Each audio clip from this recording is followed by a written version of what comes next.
ma'am. I'm writing a report on the crater brawl at Dodger Stadium.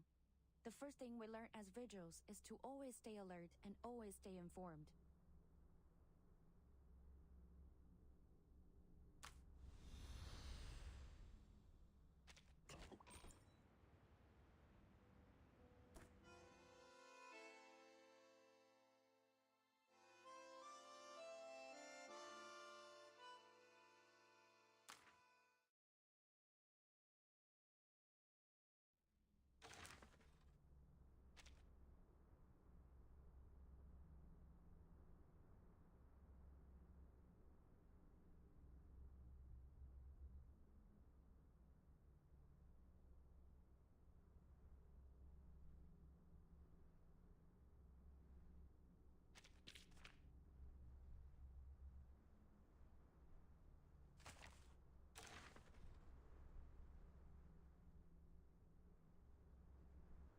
I was born on the day of the full moon. That's why my mother named me Yue. Later, I realized that no matter how far from home we are, the same moon always...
Meow.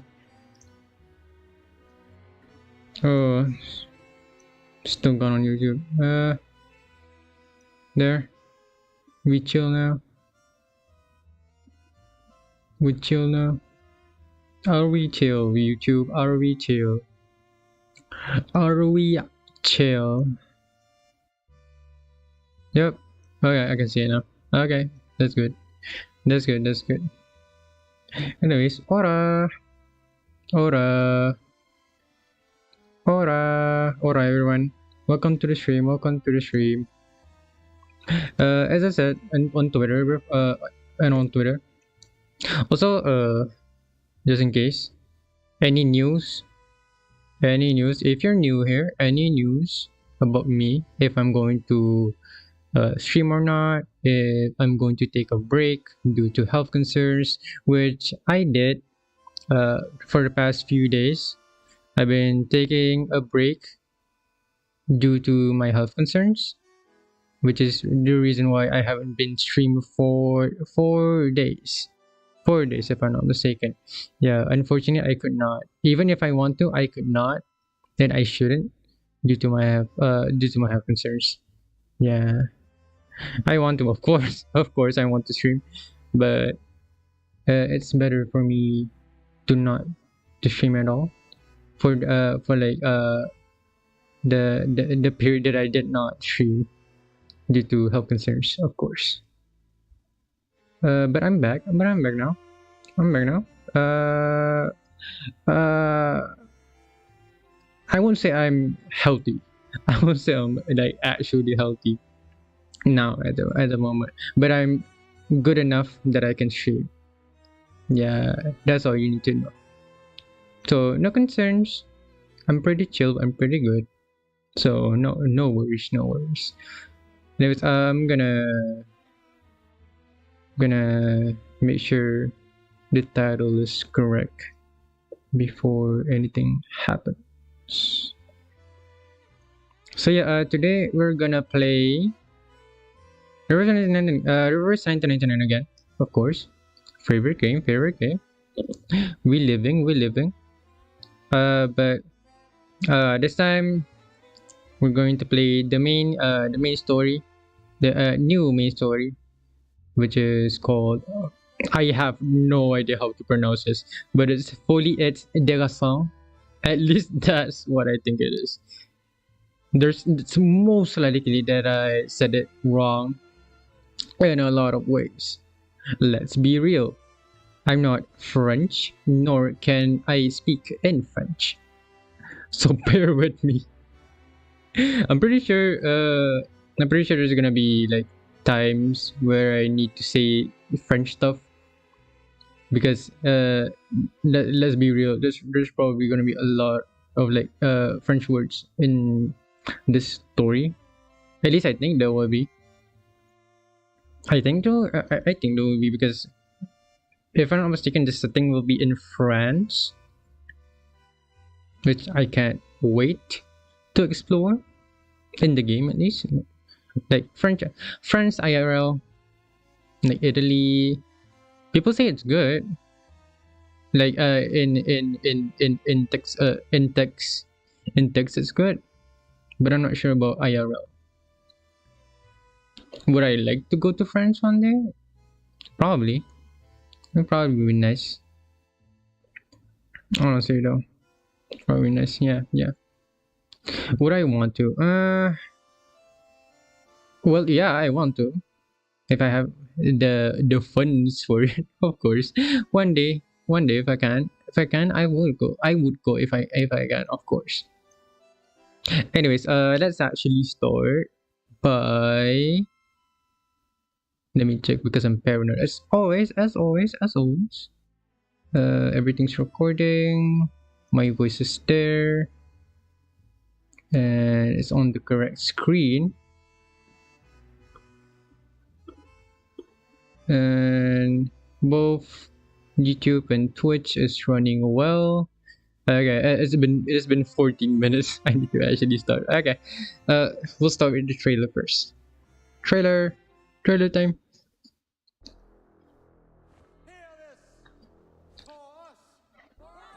For us. For poetry. For us. For free will. For us. For literature. For Avon. The Panopticon. Oh. The hell?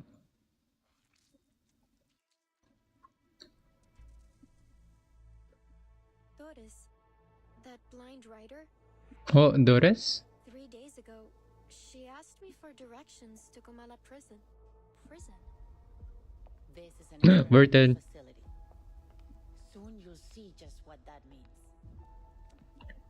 Jailer, who is the ruler of Oh yeah, when I saw this, when I saw it, I legit thought that my first thought was the pool room in those subliminal spaces. His possible assassination, the Congress will now be chaired by me. Prison Congress? Oh. Hello.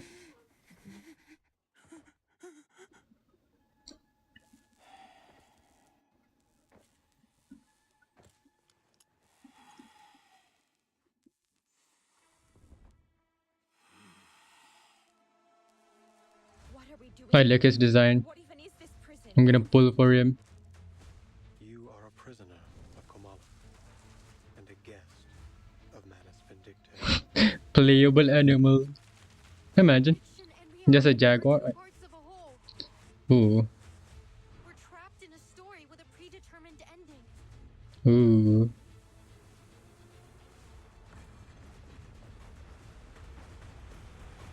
Man, I love the visuals in River 79. I can't wait to play this one.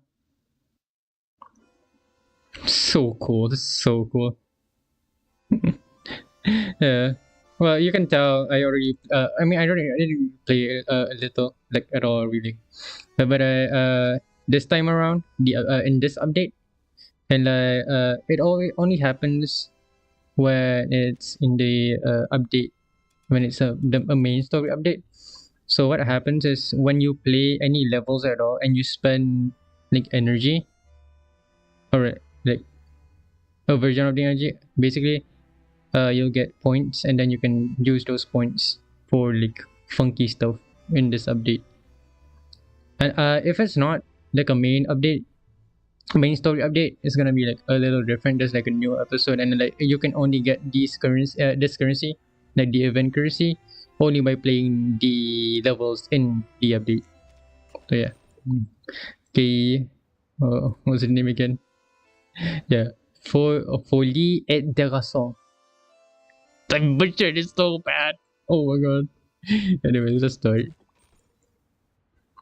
Let me check. Let me check the stream. As always, can't start the stream. Can't start any part unless I checked triple check. If I actually got everything done. There's gonna be an echo. If I actually got. Okay, it's not. Well, it's not that bad. It's not that bad. It's not that bad. I'm not coping. I'm not coping, right? It's not that bad. Okay. Okay, let's start. Chapter 1, Prologue. Our story begins on the evening of March 22nd, 1991. So it's only been a year. The roaring 90s. If I'm not mistaken, it's only been a year. I might be wrong. You know what? Let's just start.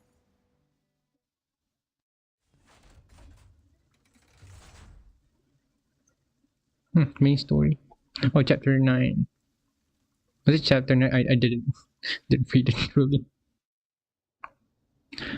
So the Platonic year rules out new right and wrong, rules in the old instead. All men on dancers and the thread goes to the barbarous clan of Gong. 1919. 1990? It's the final. Oh, this looks pretty. It's the final days of March and the daylight hours in.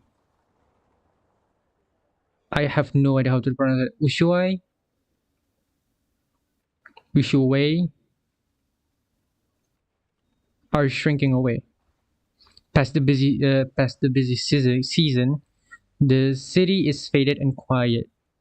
At this moment, in a cafe at the end of the world, conversation and laughter are sealed within an airtight glass window. Hace algunos años, trabajé como guardabosques en un campamento en Cuernavaca. Allí conocí a un poeta surrealista mexicano. Mexican surrealist. Let me. The audio is a little bit too quiet on my side. Let me check. Oh. That's why. That's why I was so confused why it was so silent. Sorry about that. Should be fine now. So silent. Sorry about that. It's gonna be fine now. So silent. Sorry about that. It's gonna be fine now. Okay. Alright, that should be fine. That should be fine. Anyways, continue. Mexican surrealist Estaba poet. especialmente agradecido de que estuviera ahí. Unos animales habían entrado al campamento y les ahuyenté por él. No fue gran cosa, en realidad. Como muestra de agradecimiento, me explicó esta extraña historia. Una que ocurrió en un pueblo del desierto de Sonora, llamado Amalfitano, en 1975. Back in La gente ahí 1975. seguía una creencia muy poco ortodoxa, que giraba en torno al dado de Babilonia. Huh. Un día, una investigadora con una maleta llegó al pueblo. Vino a estudiar sus costumbres locales. Una razón nada sorprendente para que una intelectual erudita apareciera en un remoto asentamiento del desierto. Remote desert settlement. Okay. So she's just talking to these people? Talking about what she went through? But little did she know, this dusty old town and its peculiar custom would lead her down an entirely unexpected path. Oh, is she just reading? Hold on. Sorry to interrupt, Recoleta. Does this researcher have a name? She could be Nora, Joanna, or Teresa. Any name, really. I feel like you want people focusing on this story, not keeping track of who's who. True. Also, Teresa, if you guys happen to read the last update, there's a person named Teresa, and I am still sad about now. I'm not really sad about, but the story was about her specifically. It's very sad. Anyways, confusion and shock intertwine on the storyteller's face. Thank you for your advice. But she isn't a Nora, or a Joanna, or a Teresa. She's just herself. Well, if you want to portray the writer that way, it's fine. It's an interesting point of view, at least. A paracausality researcher. Percausality? What's that? Do I want to read about now? You see that look? She's halfway to eating you alive.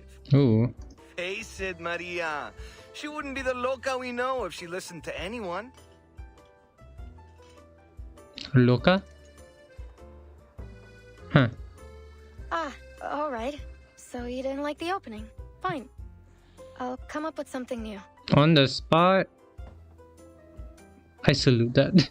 Maybe I'll start with a bit of exposition on the Die of Babylon, beginning with its origins as a secret relic created by an Aztec priest, imprisoned by the conquistadores. So what we just listened just now, from the start, never happened.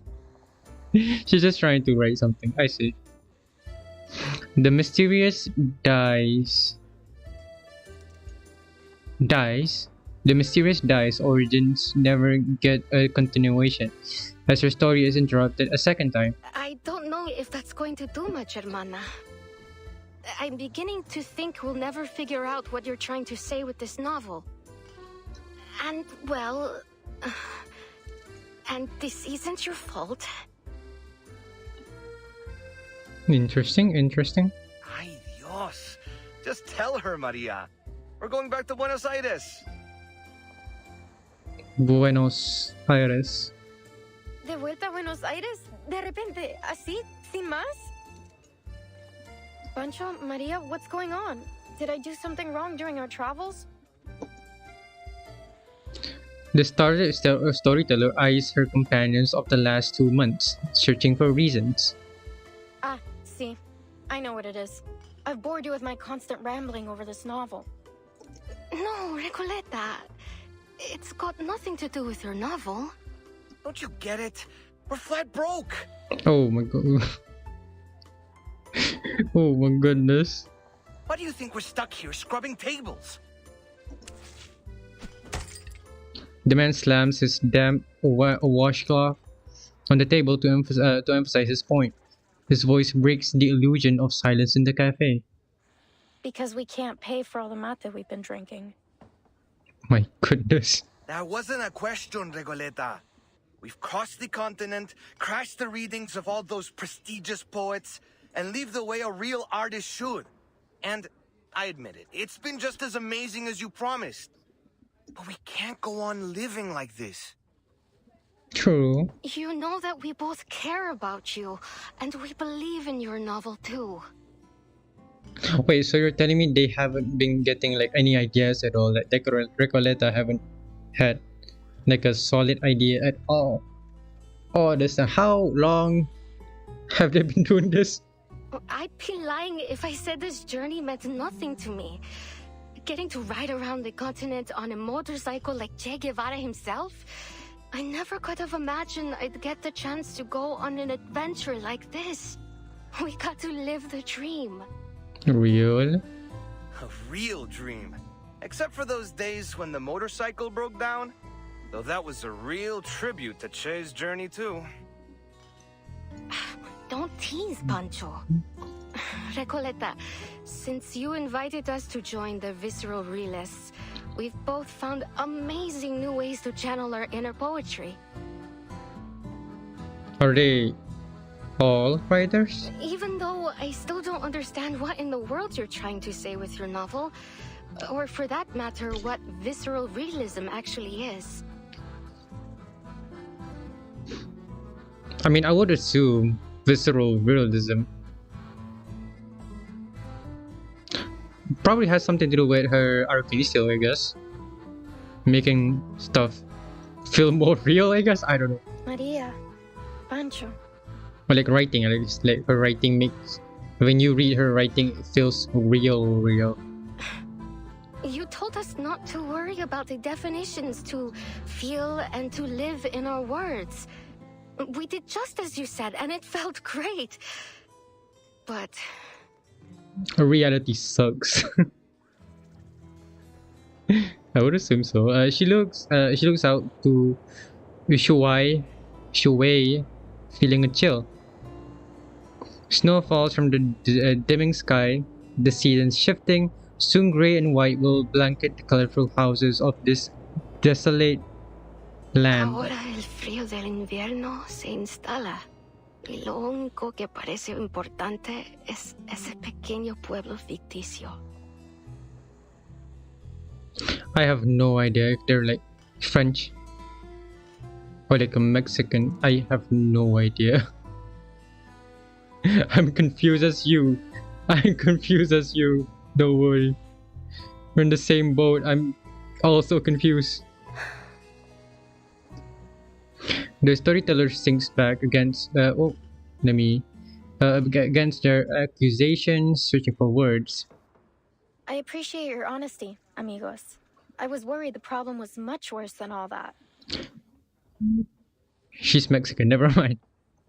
I mean, at least she's talking, speaking in Spanish. She said amigos, right? And that's Spanish, I think. Might be wrong. I might be wrong though. Winter here isn't as dreadful as you think, and I know just the place to keep us warm. Oh. It Secret was hideout. 1520. Arcanist Ferdinand Magellan sailed across unfamiliar waters under orders from the Spanish crown. Over the vast gray sea, he saw spots of light in the distance. An island. He named it Tierra del Fuego. For the next 400 years, Ushuaia faithfully served its role at the end of the world. It became the continent's penal colony, and its largest building even served as a prison. Oh. Many Arcanists were exiled there. By the turn of the century, the Arcanist hunt had reached its peak, and the Comala Sanatorium was built. Well, as you may already know, at that time, most Arcanists were believed to be victims of madness. Ooh. The sanatorium was their ship of fools. However, as people began to realize that Arcanist blood wasn't a guarantee of madness, fewer and fewer were imprisoned there. By 1947, it was officially closed.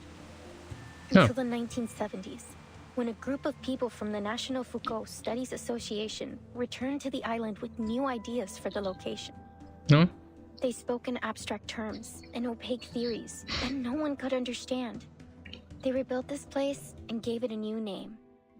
After a long period of construction, the Comala Sanatorium became a prison once more, one designed to hold Arcanist criminals. They were taken from the streets and the psychiatric clinics, from secret societies and rebel groups. Any Arcanist deemed mentally or socially unfit would be locked away there. Oh, that's not good. This association claimed the inmates would receive the best treatment, and they would fully recover before being returned to society. I mean, A the prison, idea is good, a but medical lab, still. a sanatorium. Call it whatever you want. That is what Comala is today. And still is? Oh. That's not good. Is this And we even could real? spend Is the she... whole winter there. It'd probably be the easiest winter we've ever had. All that it requires is a little bit of acting. You want to be convicts? It won't be hard to pass ourselves off as a bunch of unstable crackpots. Oh my god. The touch of madness comes parceled with the gifts of being an Arcanist. Oh my god. Is she okay? Is she right in the head? Because I'm starting to think she's not sane herself. I mean, I get her idea. I get her idea. That some wacky idea that is. I get it. But she's very risky with it. That's your brilliant idea? To Same. get us locked up in an asylum? You and me, my guy. Was it Pancho? You and me? Same reaction, my goodness. You understand we'd be prisoners there, don't you? Yeah. It's not like we'd get to put our feet up and relax by a fire. Unless... Oh. Her increasingly agitated companion turns his head aside, catching the faint outline of a patrolling gendarme through the frosted window. You want to go to jail? Well, see that man over there? Go greet him with a punch to the jaw, then you'll be set for the whole winter. Sounds My like a goodness. Recoleta. Recoleta, please.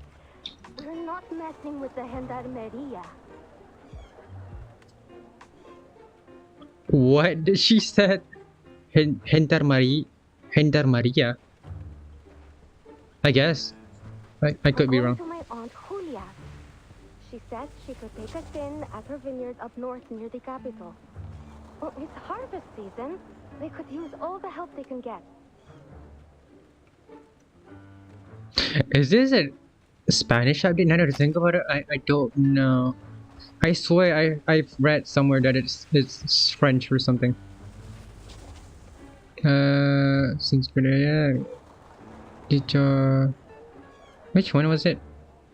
Yeah, Gendarme. Recoleta, please. We're not messing with the Gendarmeria. Gendarmerie. Why is it spelled that way though. Gendarmeria. Also, J is like H, so like Julia. That's interesting. We'll return to Ushuaia next year. Or when the winter has passed. It'll still be great. Also, Ushuaia. I'll try to remember that. Crossing my fingers, I actually remember that. Crossing my fingers. Oh, transition. Oh, it's kind of loud.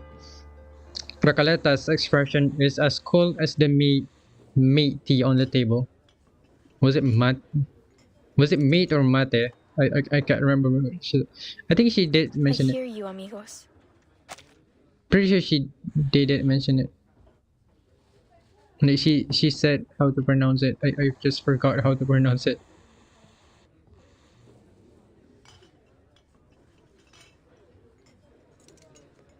I'm stalling, aren't I? I'm actually stalling.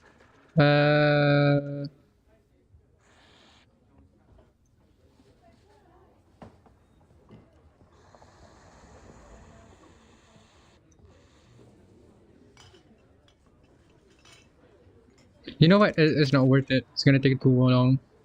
But respectfully, I must turn down your offer. This has Oh. been more than just a road trip for me. Okay. I know sticking around here for the winter won't be easy. But this could be my last chance. What if things change again? I can't just wait for spring. Recoleta. What did I tell you, Maria? She never listens. Wasting your breath. Adios, Recoleta. I don't think we'll meet again. No. What happened? Pancho's apologetic words freeze in his mouth. Mierda! Those gendarmes are looking straight at us. Uh-oh. What? Oh, fight. Oh. Oh my god, it's lagging. The gust of cold air and dampness sweeps through the room. Recoleta's hair stands on end with the chill as she turns to face the door. Stop right there! You three match the descriptions of some intruders at the poetry meeting in Casa Pionera. My goodness. They were in trouble? So what is it? Gendarmeria? Is like a police or something? Recoleta plans a response, only to hear the scrambling sounds of her companions bolting away out of the door. Just when I thought things couldn't get any worse. It's gonna get worse anyways, honestly. Ushuaia. What kind of team is this? What? Is it an old team? I mean, oh, I would assume so. Sure. Wait, let me check. You know what? Yeah, sure. Wait, no, wrong one. Was it this one? Yeah. Oh, I got it now. Alright. A sharp blade. Pause. Just another shift. I'm gonna make this quick. I'm an artist with steel. Run, start running. Oh, I shouldn't have done that. Should have done this one.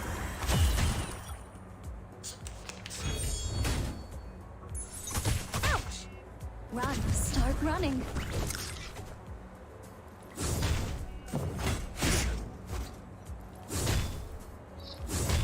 Walking training.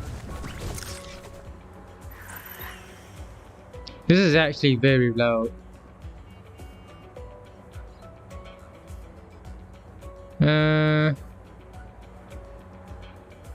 What I'm good at.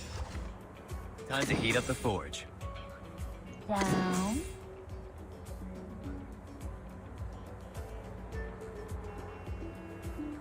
I guess. These sheets are my wings. 8th Street style. Walking training.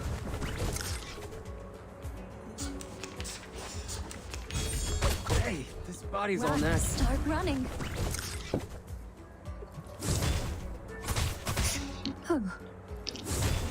Nope. When Your first-hand experience is our best advertisement. I love this skin. I put so much took so much time to get this one. You can get Miss New Babbles skin for free if you just play that one mode that I can't remember right now. Memory does, I think. The gendarmes are left behind in the now. Left in the flying around. In the cold, but the flustered young writer still dares not stop running until she stumbles on a patch of wet and mushy snow. Gracias a Dios. Creo que los perdimos. You lost them. Is it just me or her pupil? Pupil, yeah. Her pupil literally looks like a teddy bear, right? Like the head of a teddy bear. It's kind of cute. I like that. Are you alright? Worth it? What?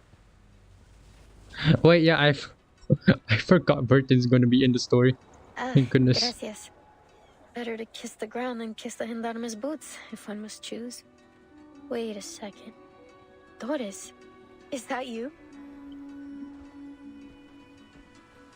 Are they that? I mean, why am I asking? They're literally like daughter and Funny how mother. life moves in circles and puts an old friend in my path. How have you been? Are you paying another visit to Kamala? Doris.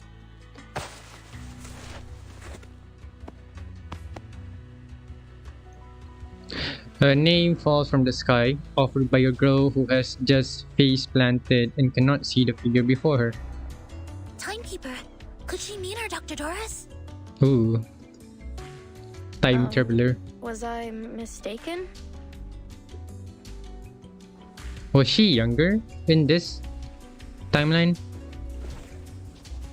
She wipes the snow from her face, still dizzy. She makes out the stranger before her. As her vision clears, it becomes apparent that fate is not a perfect loop. At least the person holding the suitcase in front of her is not the same woman she met before. How strange. I've never seen two people so alike. But please, forgive me. It's been a long day. Yeah. No need to apologize. In fact, the person you just mentioned sounds like someone we're looking for. Could you tell me where you last saw her? Sure, Excuse me. You're not from around here, are you? Your accents and those clothes give you away. Come with me. I know a warmer place to talk. The British accent? The British. Finally. Done with the prologue. My goodness. Took a while. Oh, tree! I can do this. So when the first was it? The moment armies start to march, the world stands still. I forgot this audio message exists. Like this version of messaging. I just keep on reading back then. For a while now. Yeah. You fight or fall back. Charge forward or run. Those are the only rules on the battlefield. I don't see a start time on this report, nor does it state the reason for or the demands of this war. This particular war hasn't started yet because this is a war waged with paper and pens. For this update, I just want to do it on team. Ah, a literary war. Indeed, the violence acted upon words is often just as devastating as an order on a battlefield. I beg to differ, but sure. Words must fulfill their duties to their creators, just as soldiers must answer to their commanders. I still don't see how this relates to what's happening now. You don't? The young writers have all been exiled, sent down a path with no signs to follow and no destination. She's been exiled. I thought she's just trying to get material. In dark days of bloody conflict, Soldiers often find comfort in scriptures and verses, Mhm. or in letters from their loved ones. Oh, They hold those words close, a fragile piece of home, a brief solace from the roaring of the battlefield. But as they fall one by one, they learn the bitter truth. No destiny awaits them but death. That bitter homesickness still weighing heavy in their hearts. I hope they can at least find some peace in their dreams. They can even dream. Dreams. Maybe. Walking the streets of your hometown. Spending a lazy afternoon at the writing desk. Dreams can take you anywhere. Yeah, true. But live there too long, and the lines between fiction and reality will blur. And soon, you'll never wake up again. They just mentioned the thing that happened in the trailer. Soldiers crawl through trenches, roll in the mud, and charge to their deaths again and again, while words are forever trapped within the confines of poetry, made to live, die, and live again under the golden prophecy. Ugh. I can't stand the way poets talk. I mean, I understand. Yeah, it's sometimes hard to follow. So the circling goes there. Buenos. Was it Buenos Aires division? Was it Aires? Aires? Aires? I don't know. Division intake report authority. It's always so flexible. Check. The division has has received members of the storm research team. Ulrich, and Regulus. Oh. Huh.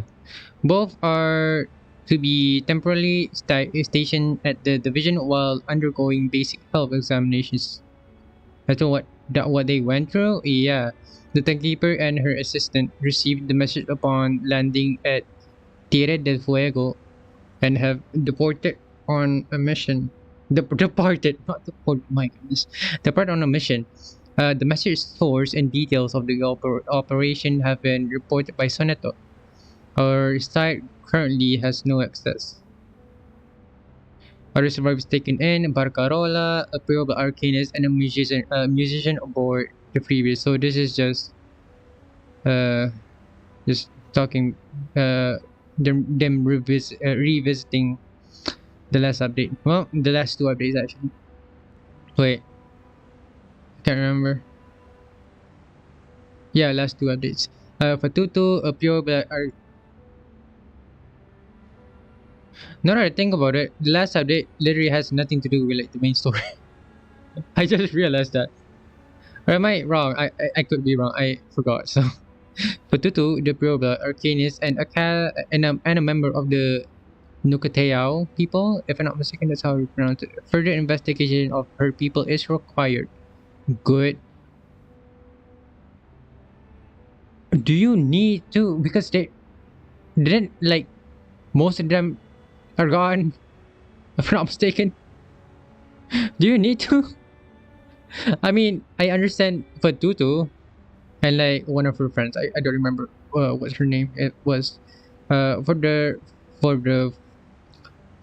the full risk level assessment report, see attachments 1 to 35 or 1-35. That's one.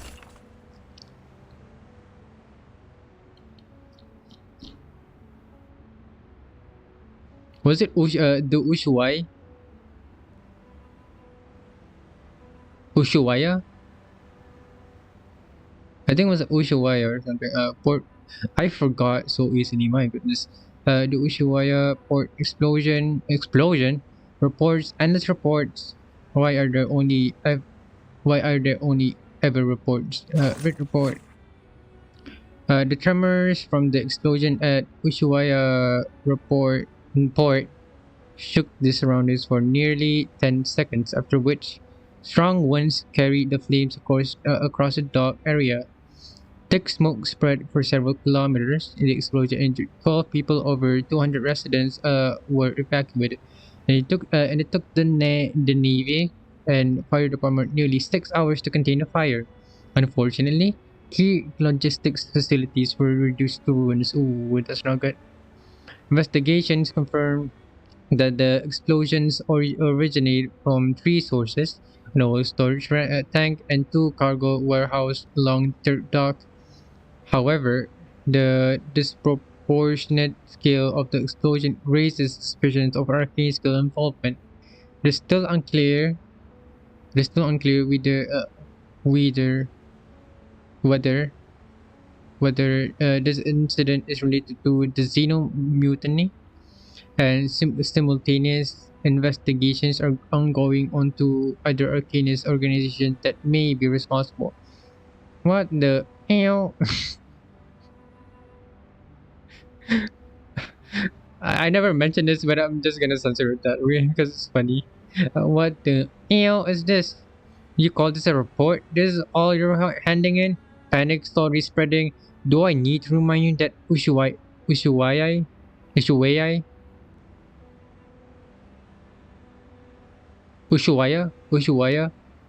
is our nearest deep water port.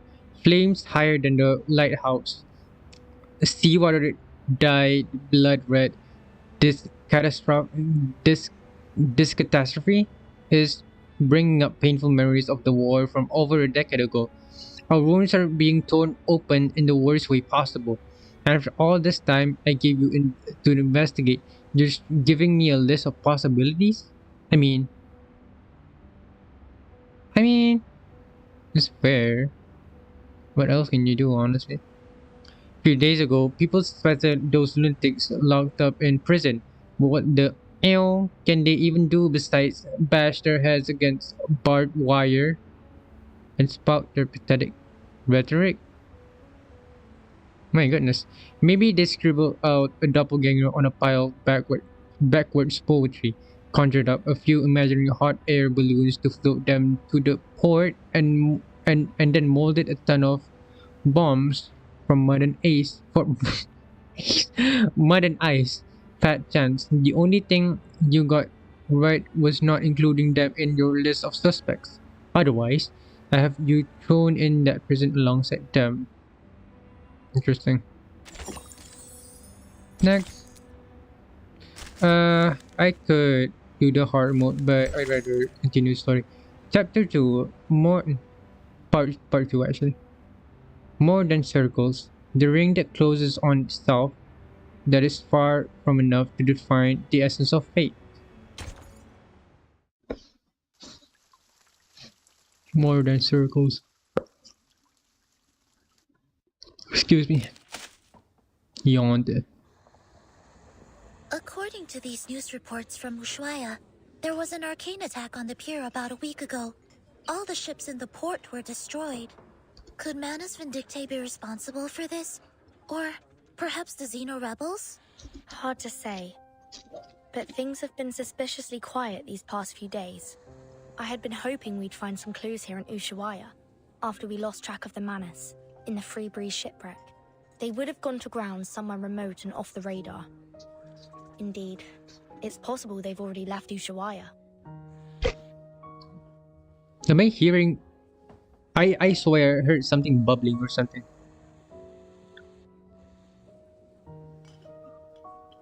Never mind. I swear there's like this bubbling noise and like someone breathed up. Oh, it's a game. Never mind. That was weird.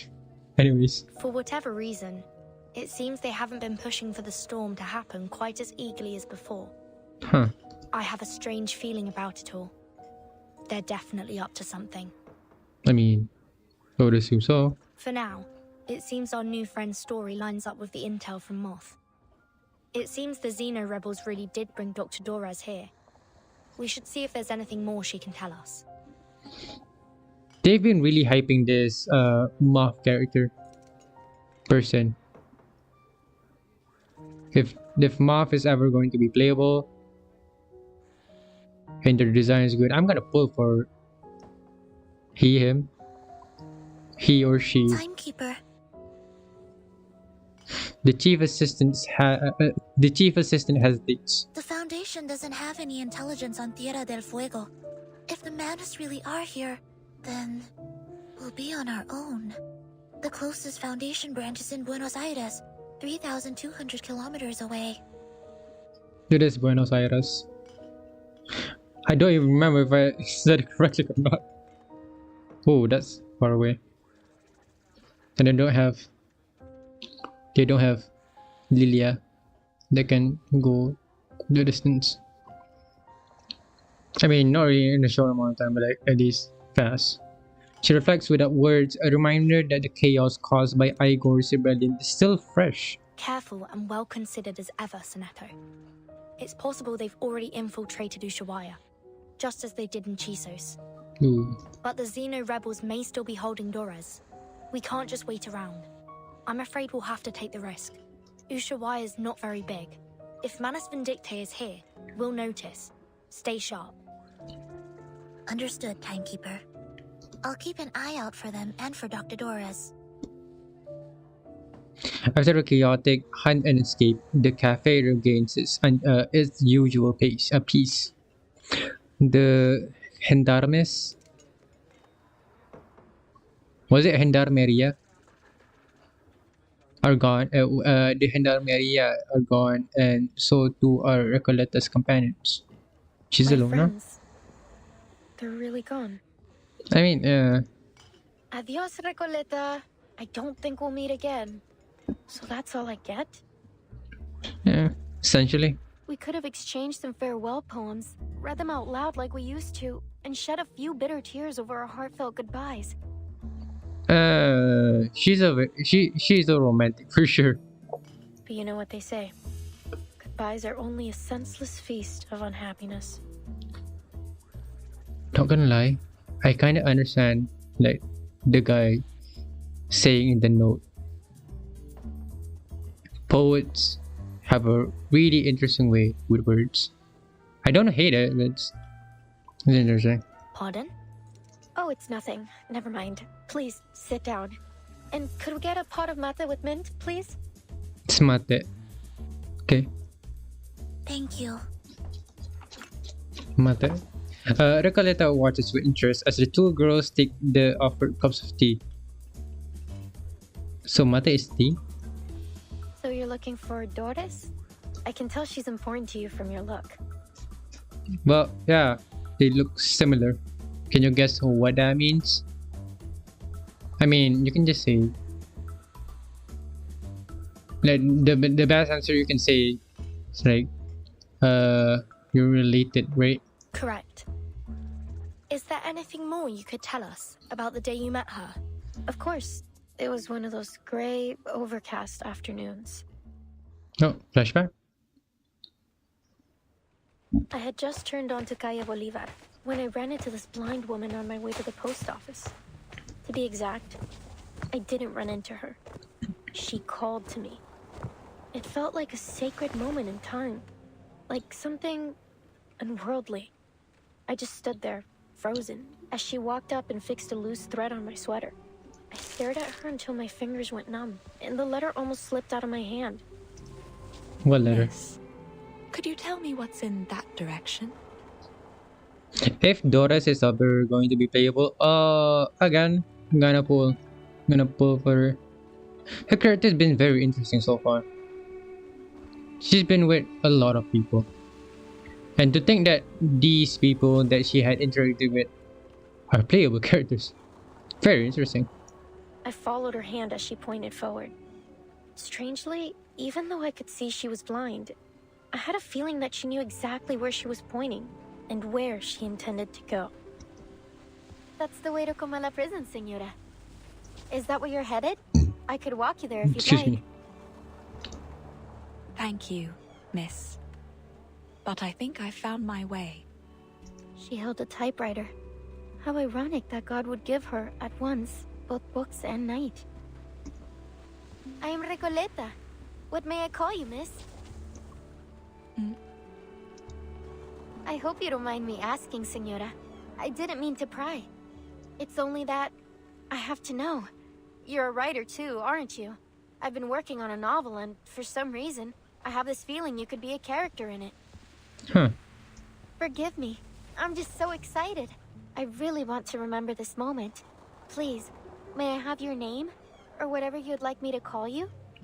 Right at heart moment. Oh wait.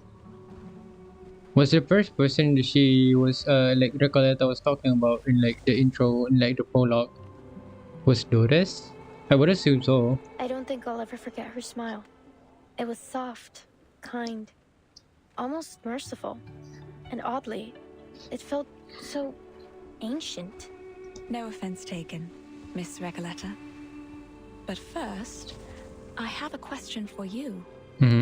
What does literature mean to you? Sorry? What a question it was. I wasn't expecting anything like it. You're a writer, are you not?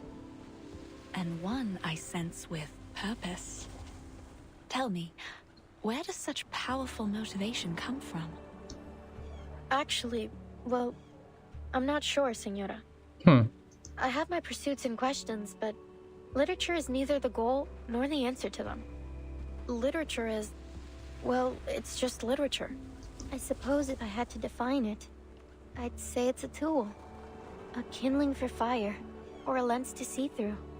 A means to explore and raise questions from different angles and express our perspectives. And what an interesting perspective you've expressed. I see. But how does literature make you feel? As though I'm a kid looking through a kaleidoscope for the first time. Well, maybe that's not the best way to put it. Perhaps something a little more subtle. Just when I was looking for the right word, she turned away with a little wave, heading toward the prison, her feet crunching over the fine snow. Interesting. So she must have gone to the prison. Yeah, I was gonna say. So she, in fact, went to the prison. When did all of this happen? About 3 days ago. Hey. I remember the sun came out for a while that day, and the streets were glistening with melting snow. That's interesting how you actually remember that detail. But not that long ago. Interesting.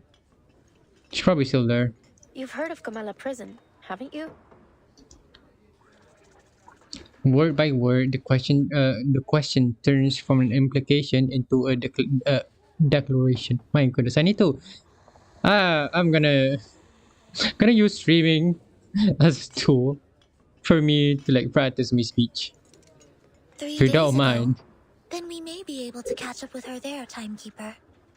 Yeah. You're right. We need to get there as soon as we can. Whoa, amazing. So decisive, assertive. A true show of character. Give me a sec. Gonna check. Okay. Up. You must be the very archetype of a charismatic leader. What's left to say? Whenever the protagonist has what they want fall into their laps, we're all quick to complain about lazy writers using Deus Ex Machina to keep the story together. So, let's not dwell on it. I have been hearing this thing, Deus Ex Machina. I swear I've heard it so many times, but I still have no idea what it means.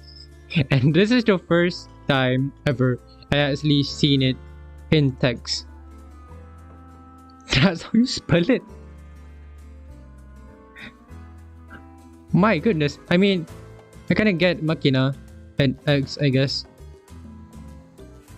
You know what? Whatever. Let's just continue. My goodness. I just feel stupid lingering over that topic. Anyways, she reconciles this observation with a silent nod to an unseen author. But anything can happen in a place like Ushuaia. It's a city where the day may only last 4 hours, and The streets are full of exiled arcanists. 4 hours. Are they like Arctic or something? I don't know.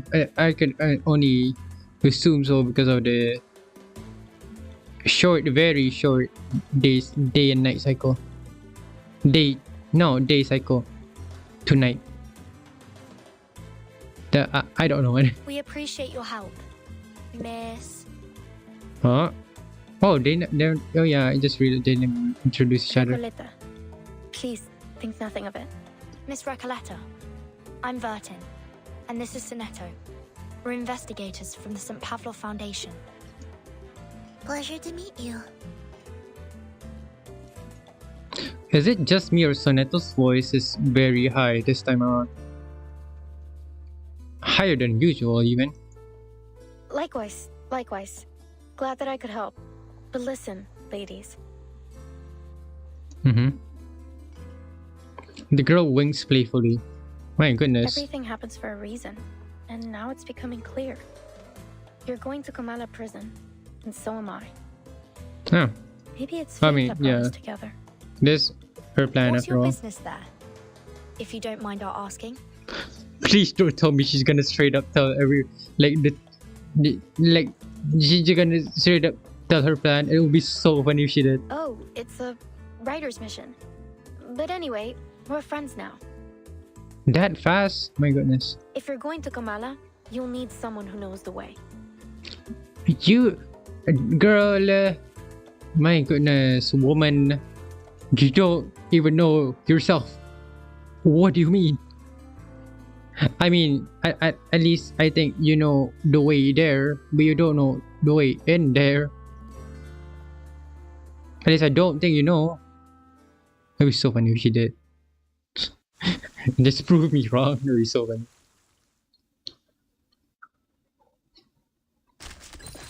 Continue. Oh, there's... What's this? Oh, another audio one. Ushuaia, right? The end of the world. Where is this place? The furthest edge of of civilization. Discussed. Historically, the town of Ushuaia originally was home to just 400 people until 1,100 convicts were exiled here. It's interesting.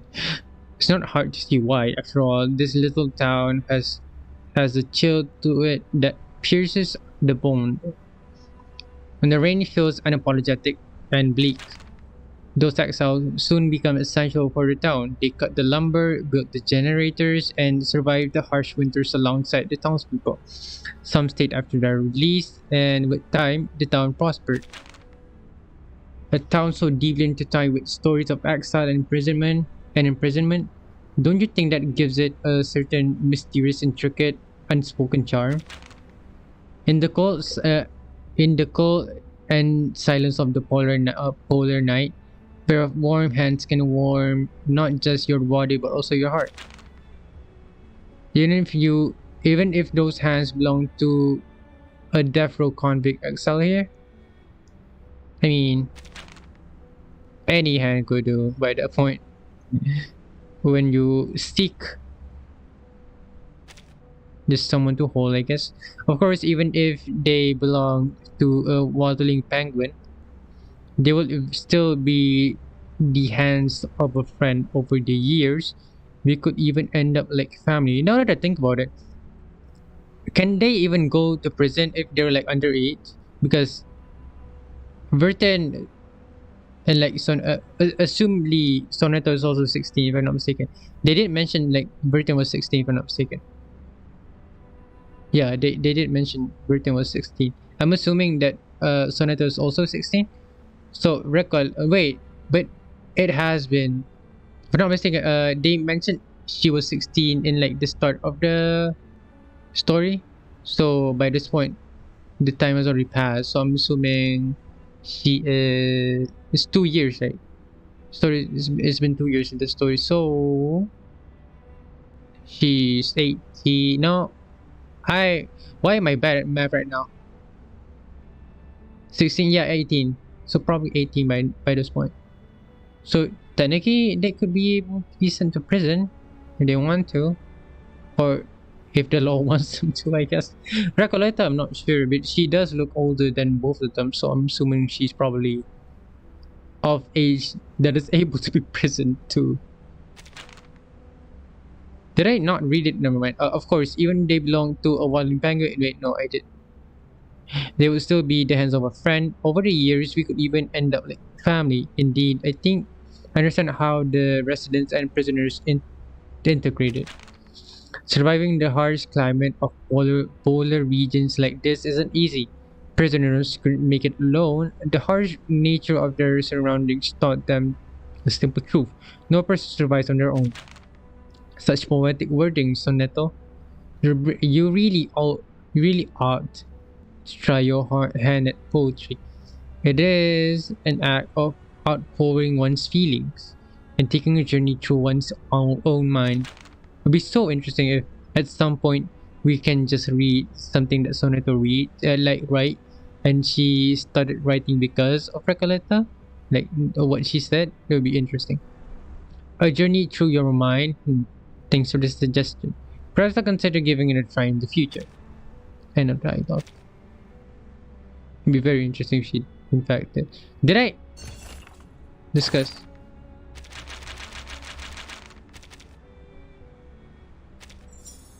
Yeah, there we go. That's weird, I swear. Anyways, part 3. Where is this? Is this a prison now? Not that far away from the prison. Interesting. The place that... Was it really not that far? Actually isn't. My goodness. The place that time forgot. Part 3, the place that time forgot. Excellent. Everything is going according to plan. Fate will not reveal its hand, at least for now. Let me check how long I've been streaming. Now we'll keep on going. Komala Prison. Was it Parameter? The grave riverbed winds through the frostbitten earth, disappearing into the distant horizon. A neat yet dilapidated circular complex stands alone beneath the snow-capped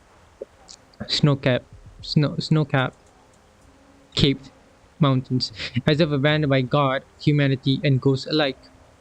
Outside the fence, 3 uninvited guests discuss their plan to get inside the tree. Behold, Komala Prison. It's the biggest building around. When the sun comes out, it looks like a rusty button stitched into the earth. Seeing it from this angle, kind of looks like a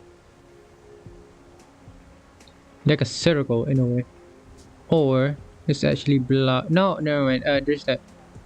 You can see, like it's curving here. So yeah, it's a circle.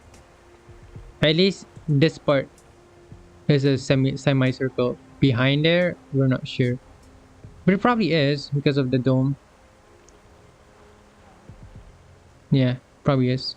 Everyone tries not to pay attention to it, but it's undoubtedly one of the most important places in town. This way. Careful. We're heading uphill. Oops. Nope.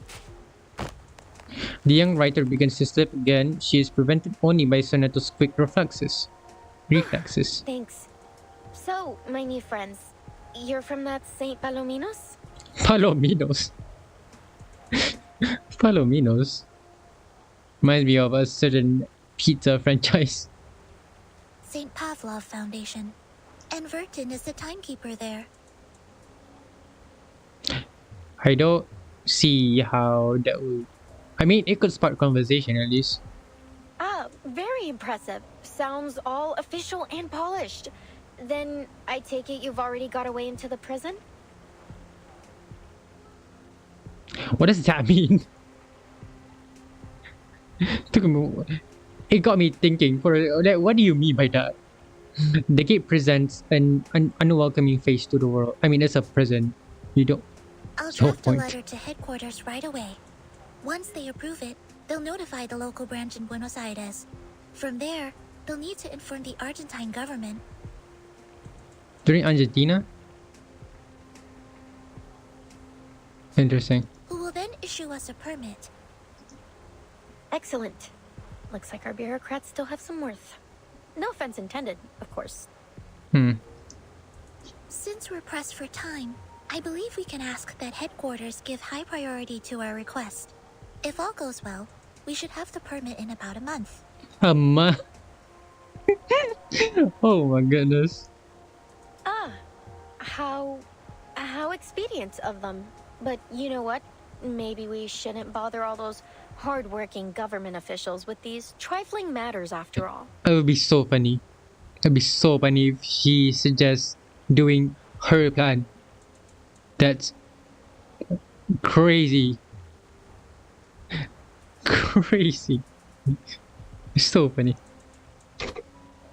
She instantly returns to her previous judgment. I have a simpler solution that suits the urgency of our cause. Please. Please, God. Please. It would be so funny. That sounds great. Oh, where are you going, Miss Recoleta? I'm not even discussing it first. My goodness. Woman is crazy. Before anyone can stop her, the young writer hurls herself up the wall, scaling the side with the sort of skill that immediately suggests she's done this before. Oh my goodness. To the other side of the wall, of course. From Guadalajara to Ushuaia. There has yet to be a wall that could stop me. My goodness. Come on, ladies of the Foundation. Soneto, take my hand. Soneto looks utterly flustered. Miss Recoleta, please. A reckless act like that could have serious consequences. Please come back down. In fact, while the details of our mission are classified, I should warn you it may be dangerous, and we cannot guarantee your safety once we're inside. Perhaps it's in your best interest to return to town. What? That is definitely not in my best interest. What sort of pusillanimous coward would I be if I just abandoned my fated companions here? Of course I'm going in with you. Or rather, you're coming with me. I don't even want to know what pusillanimous? Was it pusillanimous? I don't remember. I don't even want to know what it means. Please get down, Miss Recoleta. Someone's coming our way.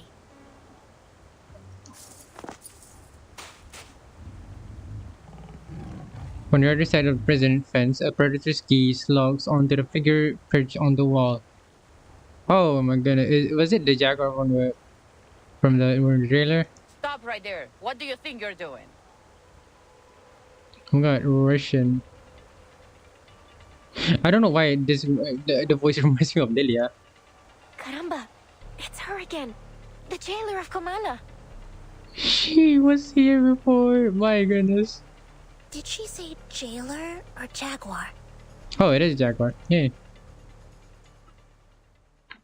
That jaguar is talking. What respect? Sure. Story team. Do I want to? Your question, right? Do I want to? I'm here to help.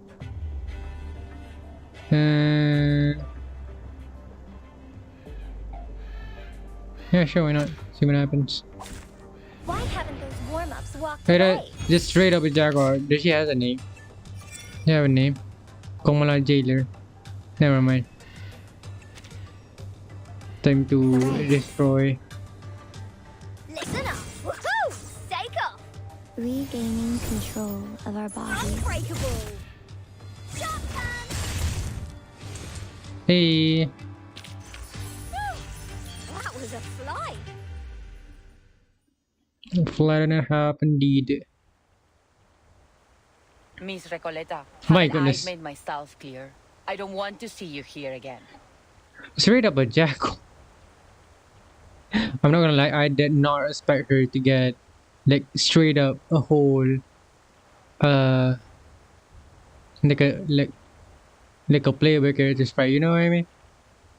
I always betting just a portrait. This is actually cool. I like this. Jailer, we again. What a delightful encounter on such a... Oh, wind. Distraction. A sudden gust of cold wind interrupts her. lovely day. Lovely day indeed. Would you please just leave this place alone? I'll never understand why a promising young woman like you keeps snooping around a prison. I can't make this any clearer. Trying to break into Comala will do nothing to get you inside, but it will get you into a world of trouble with the Gendarmeria. Why is it spelled like that? Gendarmeria. Was it Gendarmeria before? Gendarmeria. You know what? Sure. So, will you stop these senseless breaking attempts? Comala prison is only accessible to academic researchers and journalists. And even they must have official credentials in order to enter. Isn't there any other way to pay a visit? I truly do need to get in there. You know what's crazy? She's been here for, I mean, at least it seems like she's been here for like a while.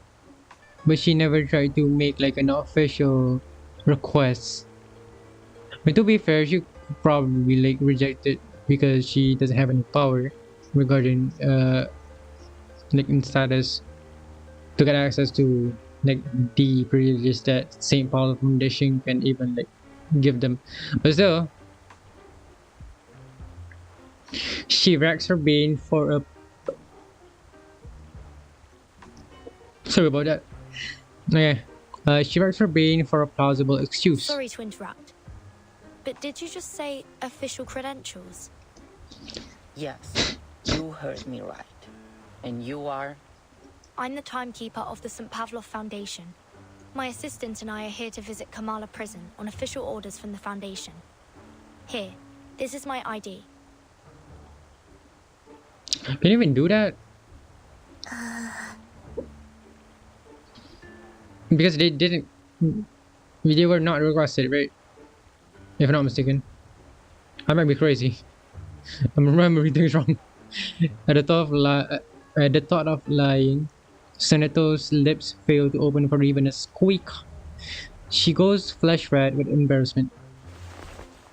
Through the prison fence, the jailer examines the pair as she takes the ID in her sizable paws. Oh. Cool. Even a signature, interesting. It is at least a very presentable looking card. I mean, it does look official, kind of bland, honestly. Is it official though? Looking card, boldly stamped with the seal of the St. Paul Foundation. This is indeed legitimate. She murmurs. Nah. Welcome to Kamala Prison. I just realized there's something written down there. I didn't read it. I can always revisit later. Welcome to Kamala Prison. Apologies for my earlier behavior. It's been a while since we've had any official visitors. It's kind of easy. They didn't even checked they get mail about it or something. I mean, if it's actually like an official visit, wouldn't they get like, what do you call it? Wouldn't they get notified and like a prison on guard, like a jailer on guard, maybe like taking them in for the visit, right? Plot hole, I guess. I'm not sure myself. I didn't really bother about it though. National Focal Studies Association. They brandish philosophy to persecute all heretics equally. Reminisce. The National Focal Studies Association was founded by scholars alongside the junta to support the study of Foucault's theories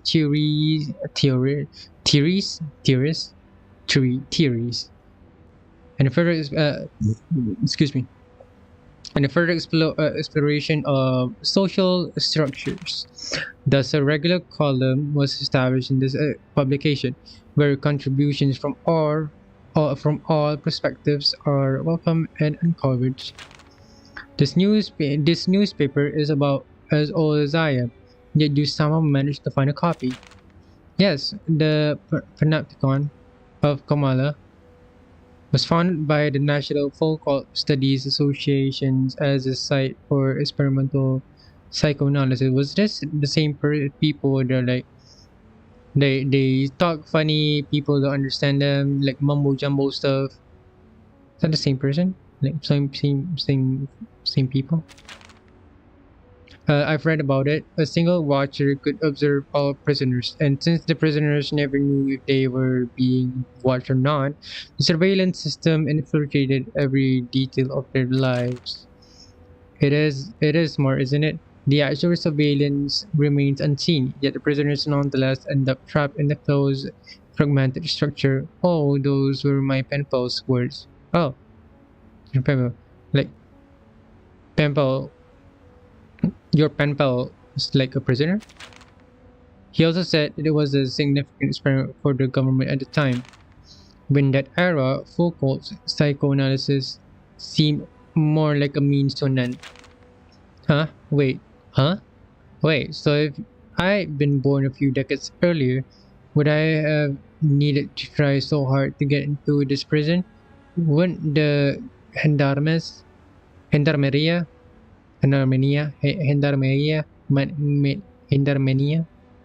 have locked me up just for writing or speaking out? I may not always understand you, but I sincerely hope you're joking now. Back then, people faced more than just imprisonment. There were disappearances, torture, and many deaths. Alright, I apologize. That was probably a bit inappropriate for a joke, I admit. Please relax, Senator.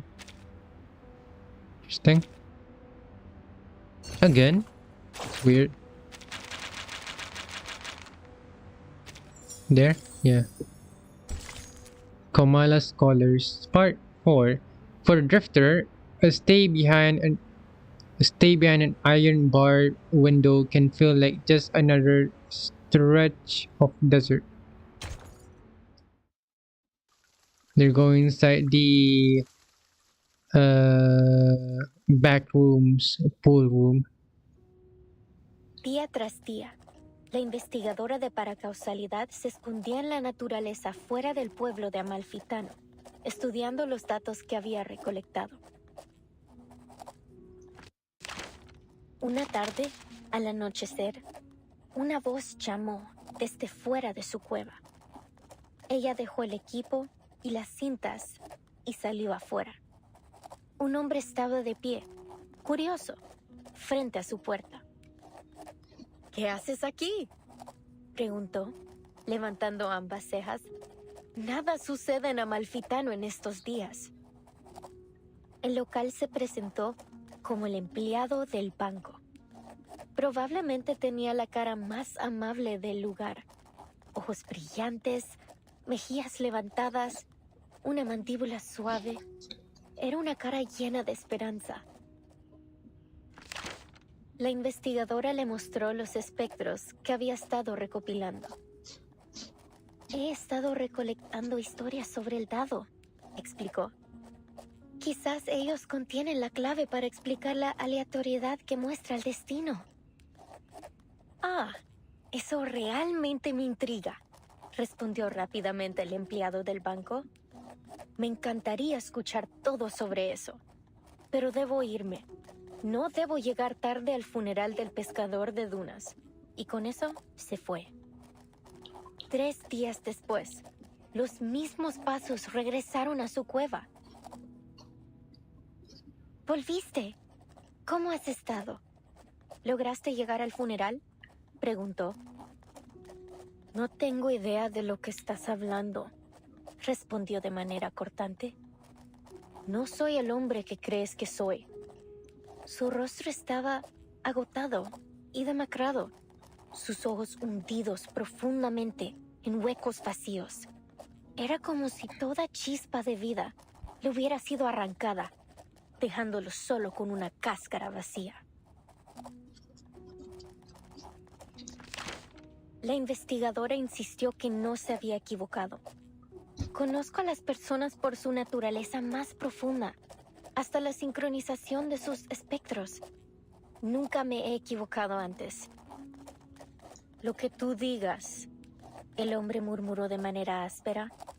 No entiendo nada de tus ideas tan elevadas. Solo déjame ir. Ha sido un largo día de pesca y lo único que quiero ahora es desplomarme en mi cama tambaleante. Se alejó con pasos que sonaban exactamente como los del empleado del banco. This is all just a writing. Oh. As you might have noticed, Miss Verton, this facility isn't just a prison. It's also a research center. Its full name is the Panopticon of Comala. It was established by the Foucault Association in 1975. Foucault. We've hosted workshops, academic sessions, and even lectures about the Panopticon. You may even have seen some reports about it. Experts of psychoanalysis and scholars from various fields have come here to exchange ideas and seek collaboration in their studies. In many ways, the Panopticon is unlike any other prison you've seen before. I see. No wonder Miss Recoleta has gone to such lengths to become a part of it. A part of it is crazy. Actually, my assistant and I are here to inquire about a prisoner named Doris. Does that name sound familiar? Imagine if she's not even a prisoner. Why is she not even here? Corridor, come out of prison. Not that I recall. Could she have used a different name? What does she look like? She'd have arrived here about 3 days ago. It's also possible that she came as a visitor, not a prisoner. She's a blind woman who always carries an old typewriter. She used to be a doctor at the Sao Paulo Veterans Residence in Brazil, and on the subject of different names, she once wrote for Atu, under the name Erd. I don't think I've seen anyone fitting that description. And as I said, we haven't had any visitors in some time. Certainly not in the last 3 days. That's weird. Unless she didn't even. But I did see her. I saw her walking towards Comala prison. That's weird. Someone must have mixed up their memories. Simply put, I don't recall seeing anyone by that name or with that description here. I see. Thank you, miss. Perhaps we made a mistake. Sensing that her current line of questioning is going nowhere, she shifts toward a different topic. Miss Recoleta, you've gone to great lengths to get into the Panopticon. Would you mind telling us why? Finally! I've been waiting for you to ask. Oh my goodness. I'm here to find my pen pal in Comala. You have a pen pal? In here? I was about to say, in prison. Yes. 6 months ago, I went to a book exhibition in Guadalajara and came across the contact details of a few writers. I sent them my novel and asked for feedback. Looking back, it was a bit forward, but nothing unheard of between writers. A lot of friendships start through letters, you see, and Aleph wrote back. Aleph? Red-haired guy. Yeah. I didn't know he's a writer. That's cool. Me too. Imagine. Oh my goodness, those are old or dirty, I guess. Recoleta produces a thick stack of letters from her coat. The recipient's address changes with each letter, reflecting the turbulent lifestyle of the wandering writer. Yet the sender's address is eternally constant, Comala. And how much do you know about this pen pal of yours? Oh, well, he calls himself Aleph, which is a grammatically masculine word, so... So you assume Aleph is a man? A reasonable suspicion, but in her experience, never a certainty. I mean, we have Marcus, yes, so... He's probably a poet, a writer, Perhaps even an alchemist. He's one of the brightest people I know. There's never been a question that he couldn't answer. Oh. I've asked him about religion, politics, history, potions, even critters in length and breadth. Can you imagine someone who knows all those things and so extensively too? And he helped me with my novel. He always seems to know the best ways to bring my characters to life. Interesting. So they know each other. Honestly, he's so insightful. I've begun wondering if he's omniscient. Omniscient, yeah. With his help, my story grew richer and fuller, like a well-tended plant. Strangely, can't seem to take it any further now. It's as if the roots have been sapped of their strength. I couldn't understand why. So, I resolved that I would see him in person to find out.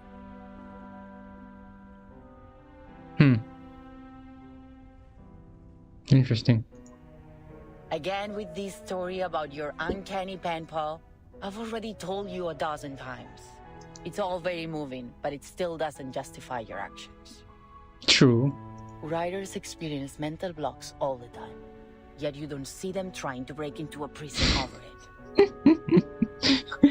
That's so real. She's so done with Recoleta. She does have a point. Please, Burden, jailer, have a little mercy, will you? You're crazy, man. Hold on. I've been meaning to ask. Why are you only calling her jailer? It'd be so funny if her name is Jailer. Don't you know her name? Or do you just prefer addressing people by their occupation? Oh, called out. Oh, about that. Unexpectedly, it is the Jack or Saw that speaks up. It's okay, Miss Verton. I don't mind being called by my job title. I take pride in what I do. That's good. Positive outlook. I'm perfectly fine with just being the jailer. Exactly. She didn't even sound upset. A researcher is a researcher, and a jailer is a jailer. You're not helping your case. Titles and code names often tell us more about people than their ordinary given names, don't you think? Take Soneto, for example. I see where she's coming from. And it works for... On paper. On paper it works. But in text, stories, it works. Because it gives you a sense of... how do I say this? It pictures the story, right? Gives you a sense of like how the author wants the story to go, or like how the mood is, how they want to frame it, you know. But in real life, it's kind of rude to some point, unless in like some languages, if you don't know who this person is, and like you're trying to talk to them, or like you're trying to refer them to someone else in speech, you will refer them to like their title, of course. But like you're like literally talking to the sister right now, so like, oh my god. Your name comes from sonnets, doesn't it? That great poetic form from Italy. Some people mistakenly think Shakespeare invented it. Some say it was Petrarca, though no one really knows when the first sonnet was written. What's a sonnet? Sorry, I'm straying from my point. You're Yes. Italian, aren't you, Soneto? Is that your real name or just a code name? Were your parents poets? I legit just thought she was talking about the jailer, and I was like confused. Like, what do you mean? Now you don't even know her name yet. Sonnet though. Oh, sonnet. Not sure what a sonnet means. So, sonnet. As much as I'd like to be able to answer your question, I never knew my parents. My goodness. Does she even have parents? My earliest memories were of the School of Primary Defense of Mankind. I've lived there since I was a small child. Ooh, that's suspicious. Imagine if she is like, I don't know, a man-made weapon. My apologies. That was thoughtless of me. It's fine. You meant no ill intent, I'm sure. Timekeeper, If Miss Recoleta was right about Dr. Doris's whereabouts, perhaps the jailer is keeping things from us. Or perhaps Dr. Doris visited the Panopticon without her knowledge. Either way, we need to do some digging here. I agree. Let's see if we can talk to some of the inmates and find out what they know. It can't be. I mean, it is possible that once again she got wiped off her memory, like Doris got wiped off her memory again. But it doesn't explain why people don't remember her though. As they chat, the corridors until now endless reach a terminal point when Ladies, we're about to enter the main hall of the Panopticon. Reach a terminal point with voices echoing ahead. Panopticon. This is one of the places where the inmates spend their recreation time. At this hour, they are supposed to be in their cells. But what's all that noise? Uh-oh. The jailer seems to be tense with the apparently unusual amount of Miss noise. Burton, could you keep an eye on Recoleta if anything happens? Straight up not trusting Recoleta. Okay, I see. Recoleta tries her best to avoid the harsh stare of the feline jailer by blending into the Foundation team. Certainly. What do you take me for?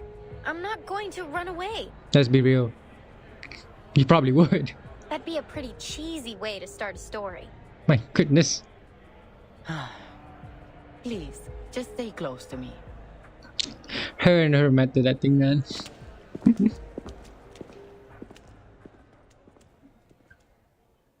Transition? Nope, continue. Alright. Okay. What one? That's. So that new? That looks new. I've never seen that icon before. The Weaving of Shadows, Volume 1. Darkness has no form. The ever-shifting gaze seeps into every crevice. Enter the darkness. Oh, what's happening? Oh, what? Story? Female voice. Oh, look. Looks like we've got a new arrival. Male voice. It's pitch black in here. Can't be sure she's new just yet. Hey there, welcome to La Sociedad de Poetos de las Americas. I'm going to assume that means America. Or maybe she's one of those who broke out and came back of her own accord. Keeping quiet, huh? I get it. This must be a sacred moment for you. A return to the darkness. What's this phrase? Corridor Kamala Prison. La Sociedad de Poetas de las Americas? Doras? The textures she felt on her way here do not match the words she just heard. Guided by her keen hearing, she pauses mid-step in what seems to be a reasonably open space. I'm going to zoom in at the background looks like this right now because I'm guessing this is Dora's POV because it's giving blind people POV if it's drawn. I guess that's what I'm thinking. The room falls into silence, the longest minute in human history. Are you still there? A faint cough, a heave of a sigh in the darkness. Pardon me, but have we met before? This is my first time in this prison, as far as I can recall.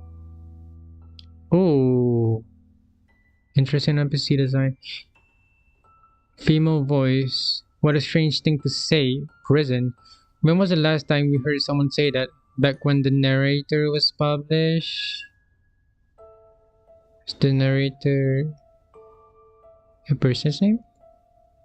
Wait, you aren't some ancient ghost here in pursuit of realism, are you? There is a theatrical flair in her voice. That's supposed to be Aleph? Rusty gates and pitch black cells, prison. Bars for exchanging letters, a peaceful and secluded place. Sociedad de Poetas. And no, we don't know you. The three of them are spaced just far enough apart to barely make out each other's faces in the dark. My goodness, what a wonderful example, Garcia. Exactly. It all depends on how you choose to see the world, my new friend. This is such a cool art style, I'm not gonna lie. I just like it.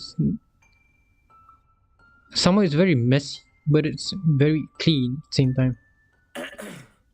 Garcia, Roberta, we don't have much time. This might be the most important gathering of the month. No, maybe not of the year.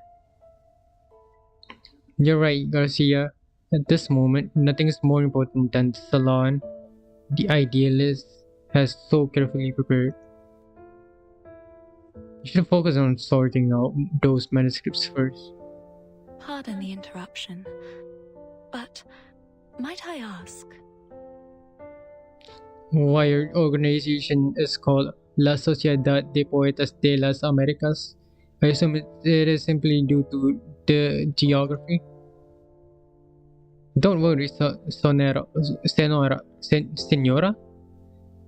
We make it a point to introduce our Sociedad to every new friend, but now isn't quite the time. After the salon ends, we'll ask the jailer about your accommodations. Wait a minute, Roberta, your eyes are well adjusted to the dark. Use them. She's neither a newcomer nor a returnee. She's a blind woman. Please forgive Garcia's rudeness, Senora. Sensory limitation can sometimes bring sharper intuition. In that colorful world of the mind, I'm sure what you see is even more beautiful than the reality. But if you weren't brought in by the physician, then why are you here? She tries to construct a fiction in her mind, something that could justify the surreal nature of her arrival. Don't assume it says arrival. Come on, the prison parameter. From the humid trade winds of Sao Paulo to the crashing surf on the cliffs, now the strange land greets me for the first time with nothing but cold silence. Miss Grace, Miss Art is to be placed in Ushuaia's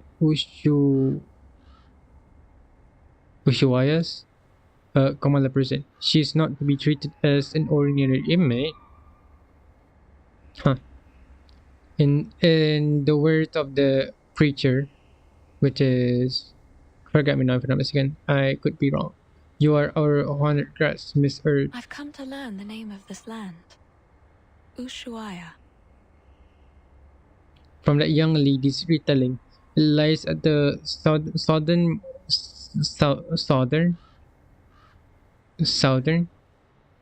tip of the vast continent of South America. As we walked, I could feel her gaze upon me. Steady, yet never intrusive. I could tell she meant me no harm. I've informed the administrator of Kamala Prison of your identity and special circumstances. He will ensure your safety. Good luck and farewell. I sensed I had been brought to a place most unusual. A building with a quiet peculiarity in the air.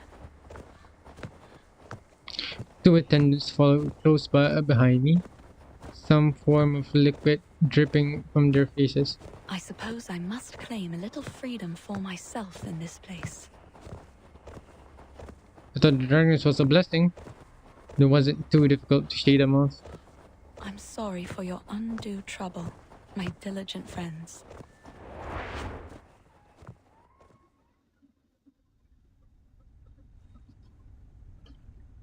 I'm a writer, and I mostly write under the name Earth.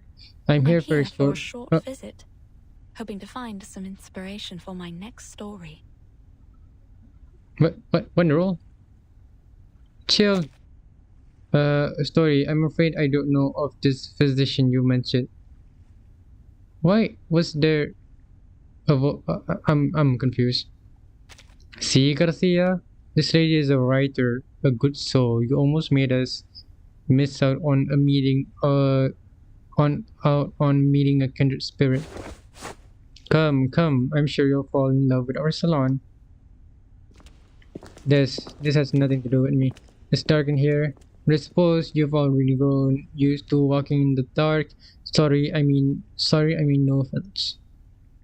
Oh, it was his normal look for a second there. One more.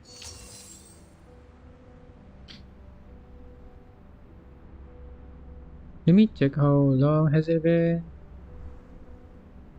I think one more is fine. And then I'll end the stream. Yeah, I think another one is fine. Just one more. Excuse me. Just one more. Final one for the day. Then I'll end stream. So far, I actually like the story. As always, it's kind of slow. First 4 chapters it's like pretty slow, but you're getting to know the characters a little. Even the NPC, like the jailer, I actually like the jailer. It is a personality is like very nice. I like it. To the pen pal I never met. Perhaps the pen pal you never see is the one you truly need. Check the letters. Hey Aleph, my dear pen pal. Enclosed is a latest revision of my novel. In your last letter, you suggested the role of a bank clerk, marking Amalfitano with the stamp of the capitalist production model. An excellent idea. In this revision, I have incorporated some of my own thoughts as well. That is everything about my novel that I was impatient to share with you. Perhaps you won't mind me discussing something else? Throughout my creative journey, your encouragement and validation have been my greatest comfort when facing the countless closed doors and of publishers. The long, futile efforts feel insignificant in the face of your understanding. Oh, my dear pen pal, I say this sincerely. Though I suppose such explanations are unnecessary, perhaps I do not need to waste more ink describing just how much your letters mean to me. So I ask, with both sincerity and trepidation, may we speak in prison about the dead, the desert, fate, the ending that troubles me so much, and the ties of imagination and insight that carry us both. Recoleta. At the poetry gathering in Santa Fe de Bogota's Open Air Theater, Colombia. Miss Recoleta, as I have mentioned several times in my letters, and as you may have already surmised, I reside in a prison. This is why I have never met my pen pals in person. Due to its remote location and cold climate, Ushuaia is not a place people readily visit. People would rather sip a hot drink in one of the Aires, Buenos Aires, the century-old cafes than travel such a distance. Finally, I still wish you the best on your creative path. Aleph at the Kamala prison in Ushuaia. Interesting. Anyways, last one before I go to ready to work. Alright. A Latin American fable. Part 5. A salute to a literary society born within a prison. No? Tribute to an impossible miracle. Interesting. A Latin American fable. What kind of fable though? Do I know it? Probably not. Hall of New Encounters. I didn't expect any of this from what we saw outside.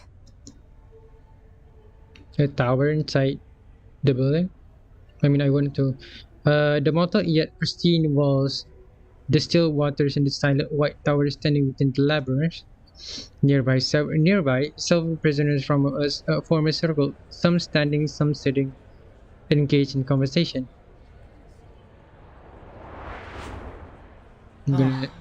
Excuse me for a moment. I have duties that I must attend to. Ooh. With a sigh, the jailer steps into the gathering, causing a strangely subdued reaction from the prisoners. They don't seem intimidated by her at all. Yeah. They just look like a bunch of artists having a chat in the garden. And the jailer seems to be like a grumpy neighbor coming over to ask them to keep it down. The grumpy neighbor continues her chastising. Everyone, you know the rules. There are to be no after-hours gatherings here without the physician's approval. You sound softer and softer each time you come to warn us. Why not just join us? Isn't it better than circling around the Panopticon all day? And look around you. We're in the Hall of New Encounters. What better place to host a salon? You're missing out in Comala if you don't even get a taste of our literature. Exactly. Even those oil-dripping musicians drop by from time to time. Not that they're the kind to care about the beauty of words. Oil-dripping musicians? Timekeeper, could they mean... Oh, the Manus. The Manus. The Manus. Before the jailer can say anything else, two of the prisoners simultaneously gesture for her to stay silent, pointing to the center of their gathering. Quiet now, please.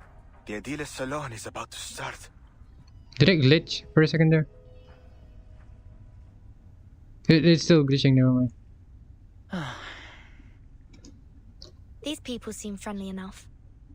Why don't we see what this is about? Not a good idea, but plot-wise, good idea. And by plot-wise, I mean, excuse me. Continue the story. Oh. En desiertos, en estrellas, dentro de laberintos. En aguas, en espejos, dentro de reflejos. Soñamos sobre la almohada de paja de la muerte. Aquí estamos, rendiendo homenaje a los fantasmas. Para rendirlo todo otra vez. Para rendirlo todo otra vez. Give it all. My dear friends, we face a difficult truth. The movement of visceral realism still stumbles in the dark. Our poems, our language, our minds are tangled by a stifling vine. A mundane, stale vision shared among all bourgeoisie. Oh, bourgeoisie. We follow this vision blindly, clinging to the comfort brought by logic and conventional wisdom. And by it, we nip every branch of new art in the bud. Poems are perhaps too fragile an outgrowth to develop one's life upon. But here, we may light them like candles at our funerals. Let poetry become the bridge between us and the world.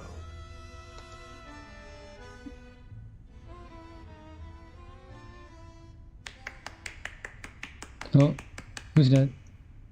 A lone clap breaks the silence. Comes earlier than all the other cheers from the audience. As we come back and forth over the boundaries of life and death, the old obstacles begin to take on a new look. With the eyes of poets, we may see behind them. You're a visceral realist. I can't be mistaken. You must be.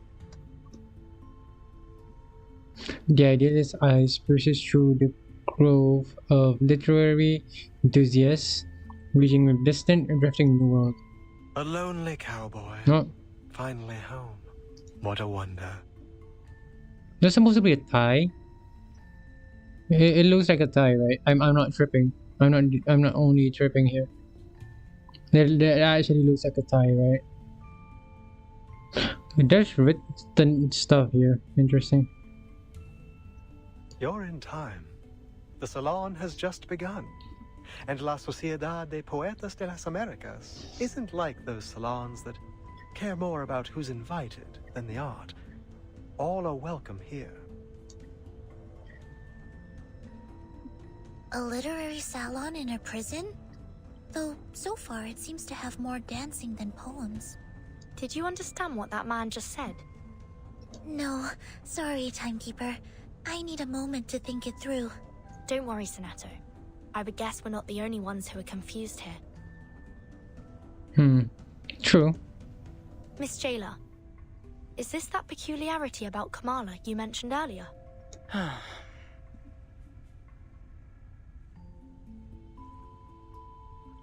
The jailer seems concerned. Did I miss something?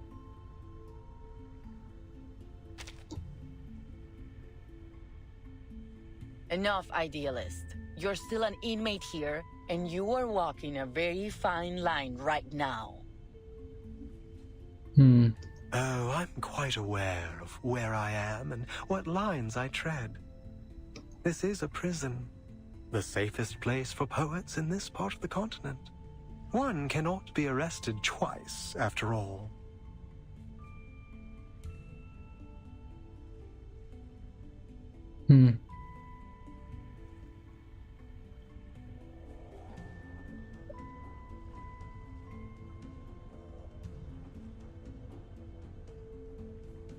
It's kind of interesting still, though.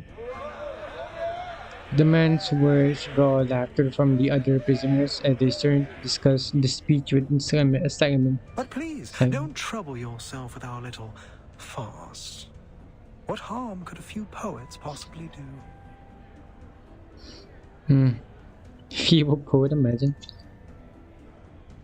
All the irregular rhymes and wild contradictions of aesthetic converge into a chaotic countercurrent crashing against newcomers. Recoleta clenches her fist and shouts, certain that the man before her is her mysterious pen pal. Senor Idealist, might I ask you something? Hold on, Recoleta. All forms of communication with the inmates must conform to our regulations. We will need to record the conversation and submit it to higher authorities for review. I have some questions for the gentleman as well, but we're more than willing to follow the rules. I think the person I'm looking for might have attended this literary salon, or at least talked to some of its members. I'd wager she's spoken to that gentleman. That is, if she has been here at all. I see. Go ahead then. Just watch the time. The time? Why is it specifically the time? Like current time? As a visitor's petition, the jailer, Recoleta pushes past the Are you the Aleph? bustling crowd and takes a deep breath. Deep breaths, are you Aida? The noisy atmosphere plunges into silence, just like the still waters nearby. The idealist is evidently taken aback by the name. Oh, another visitor looking for Aleph. So you know him?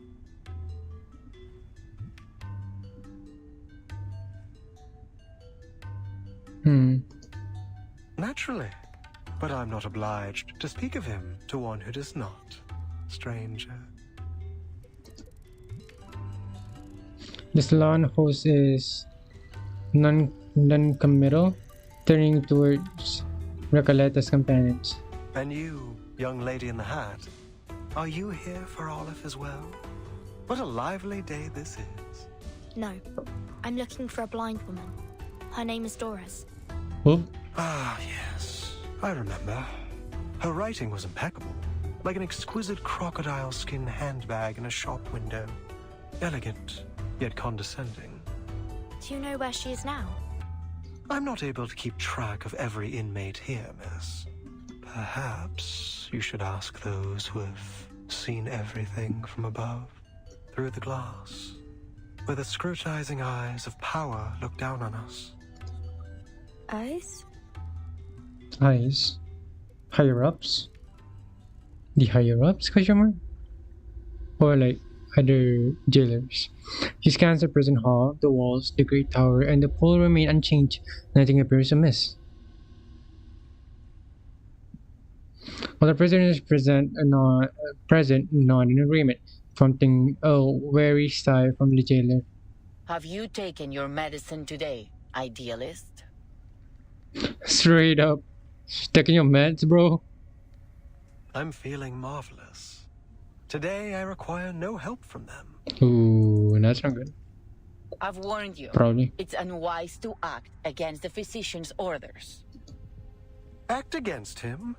No one may act against him here. The physician must have misunderstood us. I suspect he doesn't understand half of what we say. I'd like to know how he got his medical degree. Not by cracking open skulls, I should hope.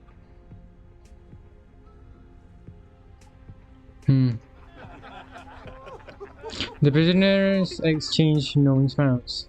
What a pity, jailer. You know, I've always believed you had the soul of a poet, just like us.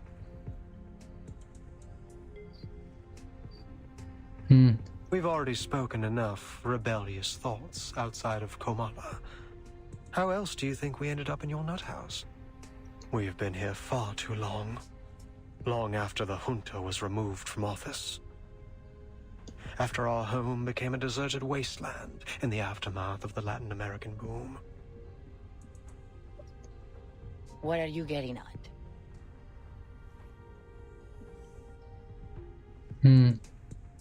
That power is boring, meaningless. Nothing holds on to power forever.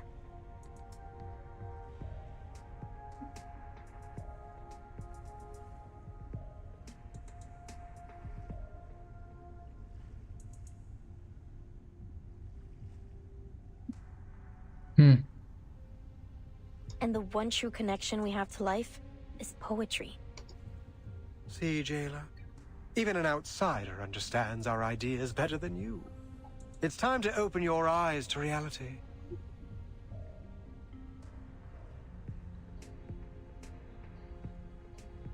La Sociedad is the only way for us to feel truly alive in here, beneath the gaze of those prying, ever-vigilant eyes.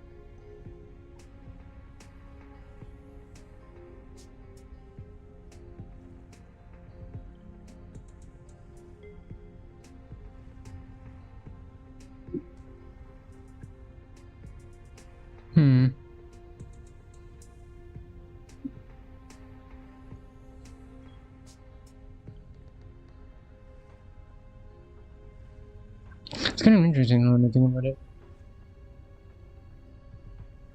I mean, it has been, but still. Feel truly alive.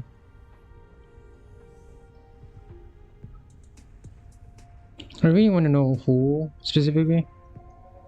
Could be just Idealist, last warning. Stop this now. Oh. Fine. All right, compañeros. Sadly, the salon must come to an end, as our jailer insists.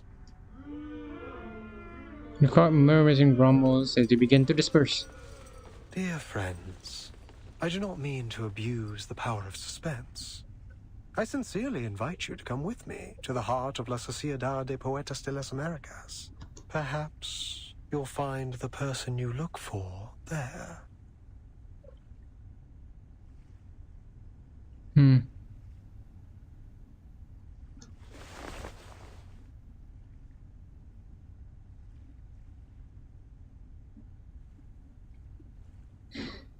It's kind of weird, honestly.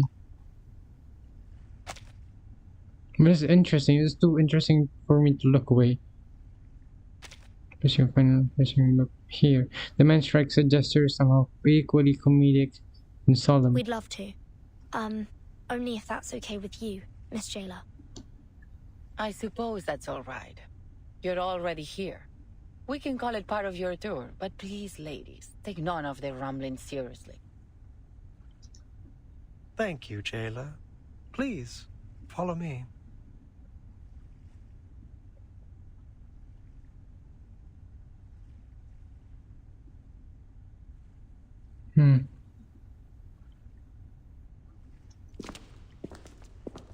No, don't tell me.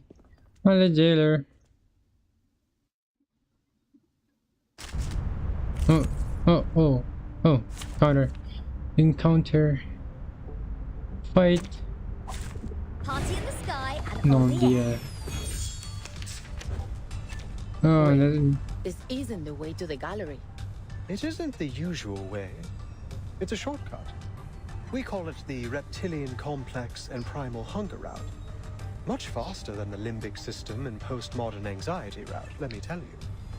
What kind of But names? this passageway has long been abandoned, and entry is prohibited. It's extremely dangerous too. Relax, jailer. No one, not even you, knows this prison better than I. But, Timekeeper, I think we've just gone in a circle. Circle? A loop, perhaps? Correct. Nah. Tiffany! Yes.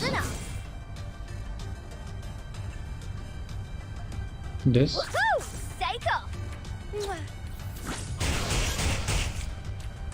Shotgun!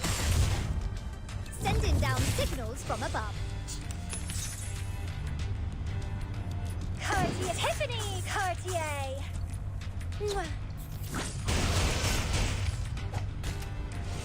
Forgive me, will you? Forgive me, will you?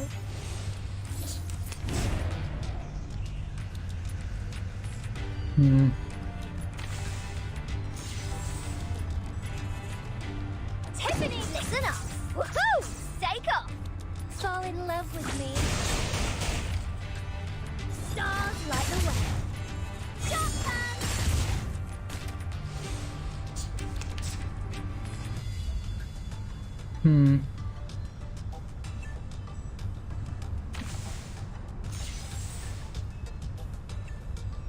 Cardi, listen up! Tiffany's! Fall in love with me.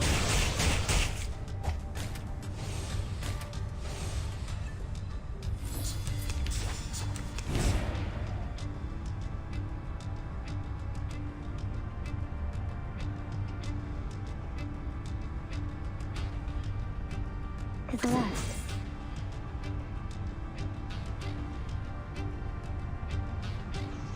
Woohoo! Take off!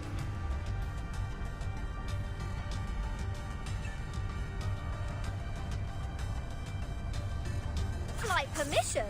Screw it! Stars light the way. That's the sound for a new era.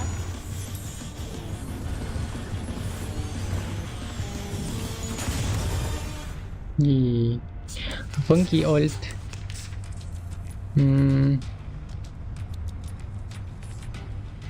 So this is Woohoo! Take off! Shotgun! never mind. If only I could be as forgetful as them. That's it? No. Oh, not even a story, huh? Let's take a step back. Pull you out of that whirlwind of passion and dreams. El sur también existe. If you want to make the best call, you need to zero in on what really matters. So what's your take on that big speech? The Latin American boom? A sudden explosion that shook Latin American literary circles about 30 years ago. It was destructive, but also gave rise to new life. Lucky for us, we don't have to worry about shell shock in the literary world. You don't strike me as someone who knows about literature. It's not about knowing literature. Any soldier with little experience can deliver a status report. All right. Eyes on the map. As we speak, ships are lined up on the Spanish coast. But this time, they're poised to make a new kind of discovery. If you can call it that. And here are our new Columbuses, heading to the docks to embark on their journey. Who are these new Columbuses? Carmen and Carlos, the driving force behind this literary feast between Spain and Latin America. Carmen, with an eye for opportunity and a mind for business, sought out the continent's literary gems and secured generous publishing deals for them. Carlos, with his deep understanding of market dynamics, brought these works to the eyes of the European public. What happened then? Then, a golden era began. It all kicked off with a scandal at a military academy. And soon, the entire world was captivated by the story of a baby with a pig's tail from a faraway land. But we mustn't forget the writers themselves. Fuentes, a towering figure of the Spanish-speaking world, and Cortázar, the writer ever seeing through the eyes of a child. And of course, Mario and Gabo, key players in this literary revolution, will forever be etched in the annals of history. They corresponded regularly, always expressing deep admiration for each other's work. In fact, one even wrote a doctoral thesis on the other. Ah, friendship. There must have been a proud time for them. It was, but no matter how explosive the boom was, it couldn't escape its fleeting nature. With the second imprisonment and self-criticism of a Cuban poet, in came an inexplicable right hook, and bang, silence. The military junta had gripped the poets' throats. The verse of the pioneers was cut off, their voices no longer heard. The bond between two generations was broken, and for the younger of the two, the silence was intolerable. They looked for a new theme, a new idea, a new voice, a new method to speak on their disappointment, their horror, and their anger. And they became the new guerrillas. Why is it spelled that way? I don't want to know why it's spelled that way.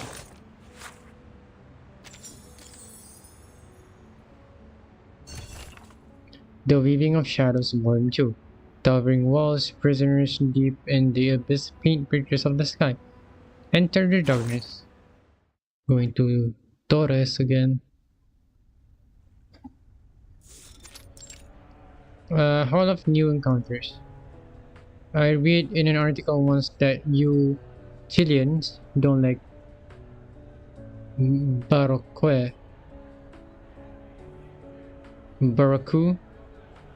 literature. Something about it being too noisy. Sure, quite a bunch. You sure are quite a bunch. That's so, and you Argentinians just love it, right? Is there any metric to go by? I'd say you're also loud and obnoxious. You, just because the idealist isn't here, you think you can turn this salon into a debate hall? You started it. Enough, stop squabbling and post your work so we can read it. Julio. If you ask me, you're simply more interested in rhythm than form. Spanish is a rich language, one that is inherently expressive, ever-changing, and artistic, much like Baroque literature. The typically quiet men's words, the argument like a cold splash of water, sending the group into a rare moment of calm. Roberta. Still can't believe they have Roberta and the other guy, like full NPC models. They're interesting. They look cool too. Haha, all jokes aside, I do miss them. Ever since those mad members left La Sociedad, we've had far fewer breakthroughs in stream of consciousness writing. If I, for one, would gladly discuss the aesthetic value of stream of consciousness composition.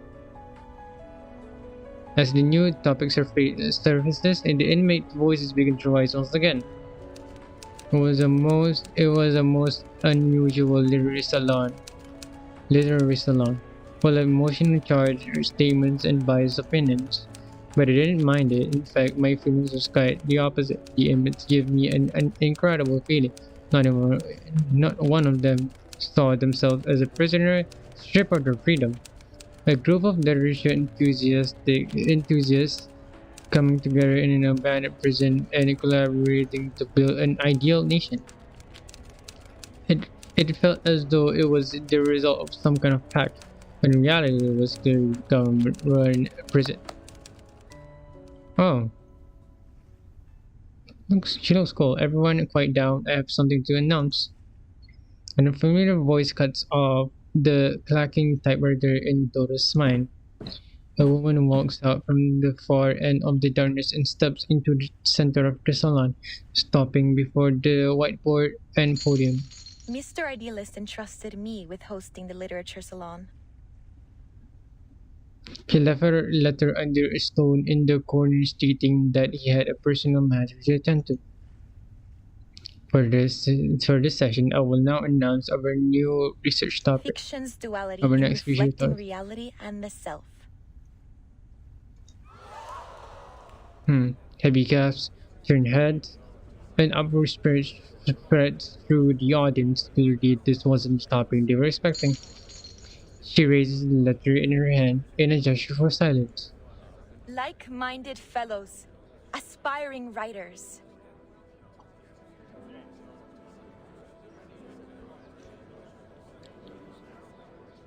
Since the turn of the century, the names that once shook the literary world have gradually faded into obscurity.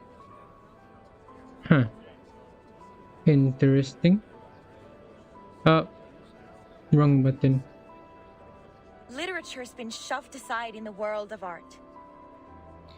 People attend theaters, cinemas, and even art galleries to enjoy paintings and sculptures. But if you can finish a book, What is left for us to do? when families are torn apart and our nations are ravaged by tyranny, Let stories be our weapon. They They should be should- the sword that cuts through the bloody truth. The beacon that lights our way forward. the audience falls into silence. You could try writing a Latin American war and peace, and we could continue with our original salon topic. The two aren't mutually exclusive. I spent the whole month preparing for the topic the idealist previously proposed. If you insist on changing the subject, then I'm afraid I'll have to take my leave. Miss Octavia, forgive me for interrupting, but this isn't the topic we're agreed on. Everything you've said, we just can't do that. Haven't even figured out things for ourselves yet. Julio, Octavia is an interesting topic it is. Perhaps you can talk about it another time. Besides, don't forget the reason you're in here in the first place, for preaching that the novel was a weapon. Yeah, if it weren't for your rich daddy, you'll be in the gallows, not standing here preaching to us. And our prisoner stands, his voice clear. You've completely missed Miss Octavia's point. A great writer should be like an obsessive grave digger, digging up the rotting flesh of social realism from the grave of our times. Only this vast crucible is worthy to be the host of our literature. At that time, Miss Garcia looked visibly resistant as Mr. Julio issued stern reminders and Miss Roberta attempted to mediate. More and more members joined the debate, and voices both for and against Miss Octavia's proposal emerged. Didn't take long for La Sociedad split into two camps. That was when I realized I needed to do something to get this real literary salon back on the tracks. I'm a writer. Please and allow I me. mostly write under the name Erd. Please allow me to introduce myself. I'm Doris from Sao Paulo. I'm a writer and I'm also under the name Erd. Mostly right under the name Erd. Erd? That name sounds familiar. Have you written for Atu? Are you the Erd in Atu? Wow, I never imagined we'll be welcoming such an honored guest today. I thoroughly enjoyed your piece titled The Tin Soldiers of Sao Paulo. It's an Polo. important part of my visit to hear all the ideas and opinions, if you'll pardon my intrusion. Then tell me, Miss Erd, what are your thoughts on today's salon topic? A difficult question, one involving preference, a creative stance, and a political alignment. A skill that is never easily balanced, However, the answer has never been the most important part of such questions. In these restless times, literature has been overlooked, forgotten, pushed to the edges of the world, much like Ushuaia. Some fall into deep thought, others nod in agreement, and a few look puzzled. The audience is largely unaware that the topic has already shifted. To most, this prison at the end of the world is a distant, cold place, perhaps even a place of hopelessness.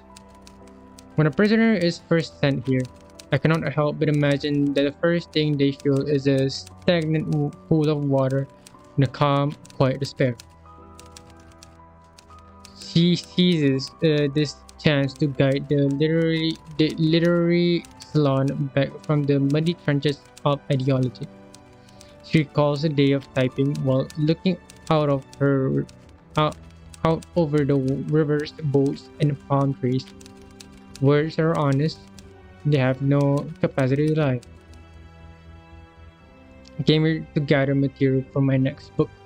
Plan to record everything I experienced in this place faithfully. And what kind of work are you planning to write? A non-fiction piece, I presume? But Kamala prison? His theme is fate.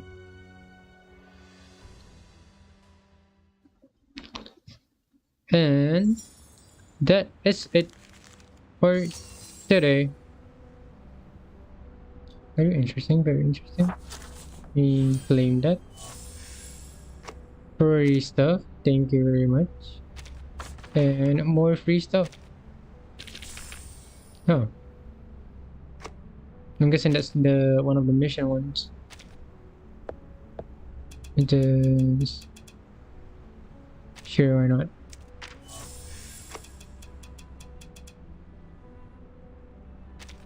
And these. Also, if you're asking, no, unfortunately, I won't be pulling for Recoleta because I am just. I don't know, I'm just not a fan of her. So far, I do actually like her in the story. She's an interesting writer character. I like her. She does give me that sense of relatability because I write too sometimes. But at the same time, she doesn't connect to me that much for me to actually want to pull for her. If that makes sense. She is a very strong unit though. Like a very strong unit, and like pretty much a very not really self-sustaining, but a very strong unit, I will say. Other than that, she is just straight up a very good character. Like her nuke damage and like her playstyle of like being like an alt spam team, very strong. From as far as I as I have heard. On the other hand, I'm also saving because and not pulling for her because I'm saving for a left that I know is going to be another character in the impromptu team building, and I'm currently, as you can see, I've been using the impromptu team before, and I'm planning on fully utilizing, or not utilizing, fully building the whole team. So yeah, that's one thing that I'm going to do and enjoy. Thank you very much. Thank you very much. But yeah, not pulling. Only gonna say. On the other hand, I am in my brain, I've been thinking if I should what do you call this? I'm thinking of actually like playing, not playing. Sorry, not playing. Like pulling, on another game, which is Cookie Kingdom, which is another game that I play that I also like. That I'm planning on streaming here and there at some point because I really like the game. It's like so fun. By fun, I mean the story wise. The gameplay loop was like still cool. At the same time, it's a gacha game, so yeah. When I think about it, I probably should do it today. Honestly, honestly, honestly. Let me just make sure I did everything right.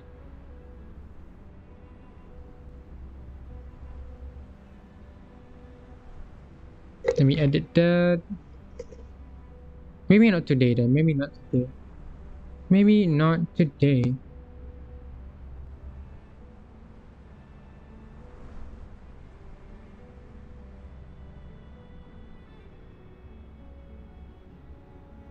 Give me a sec.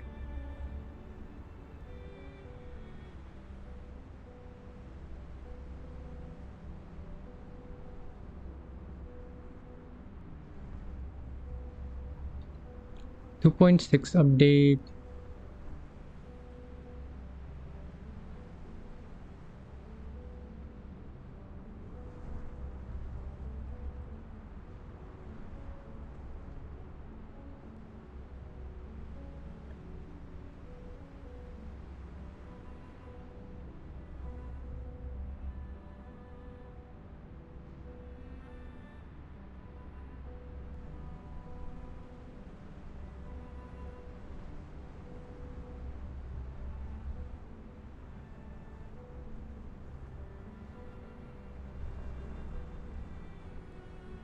I've been sign, huh?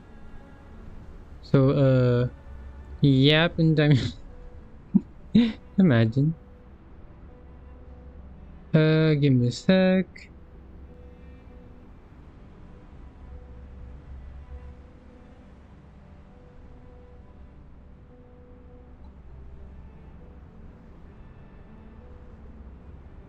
Comma.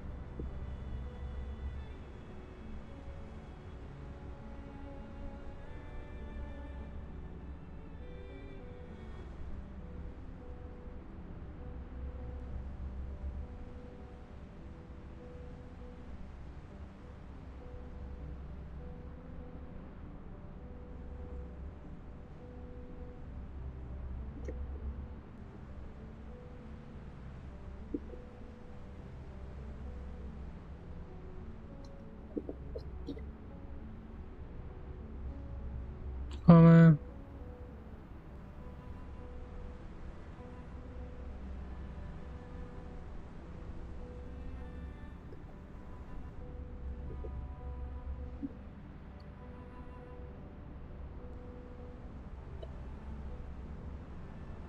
I'm gonna save that.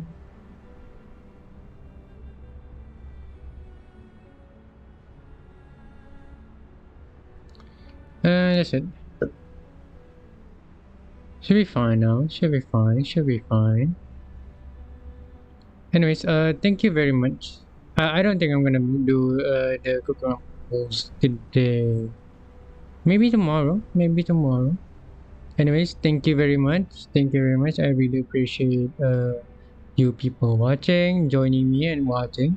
I very appreciate it. Very appreciate it. Thank you very much. Thank you very much. Thank you for the bits. I really appreciate it. I really do. That was fun. The story so far. It's a little slow at the beginning, but then the funky stuff happens. Not really like a big moment yet that I'm expecting. That will most likely happen. I'm pretty sure. But so far it's pretty chill, pretty tame. Recoleta is a pretty well a woman, and it's pretty interesting. I like it. I like her character, but I don't like her a lot, to the point I'm gonna pull. As I said, I'm not gonna pull for her. Interesting character, but I'm not gonna pull because I'm saving for a left. Yeah. Anyways, thank you very much. Again, thank you very much, and see you guys next time. Bye. Raskor out.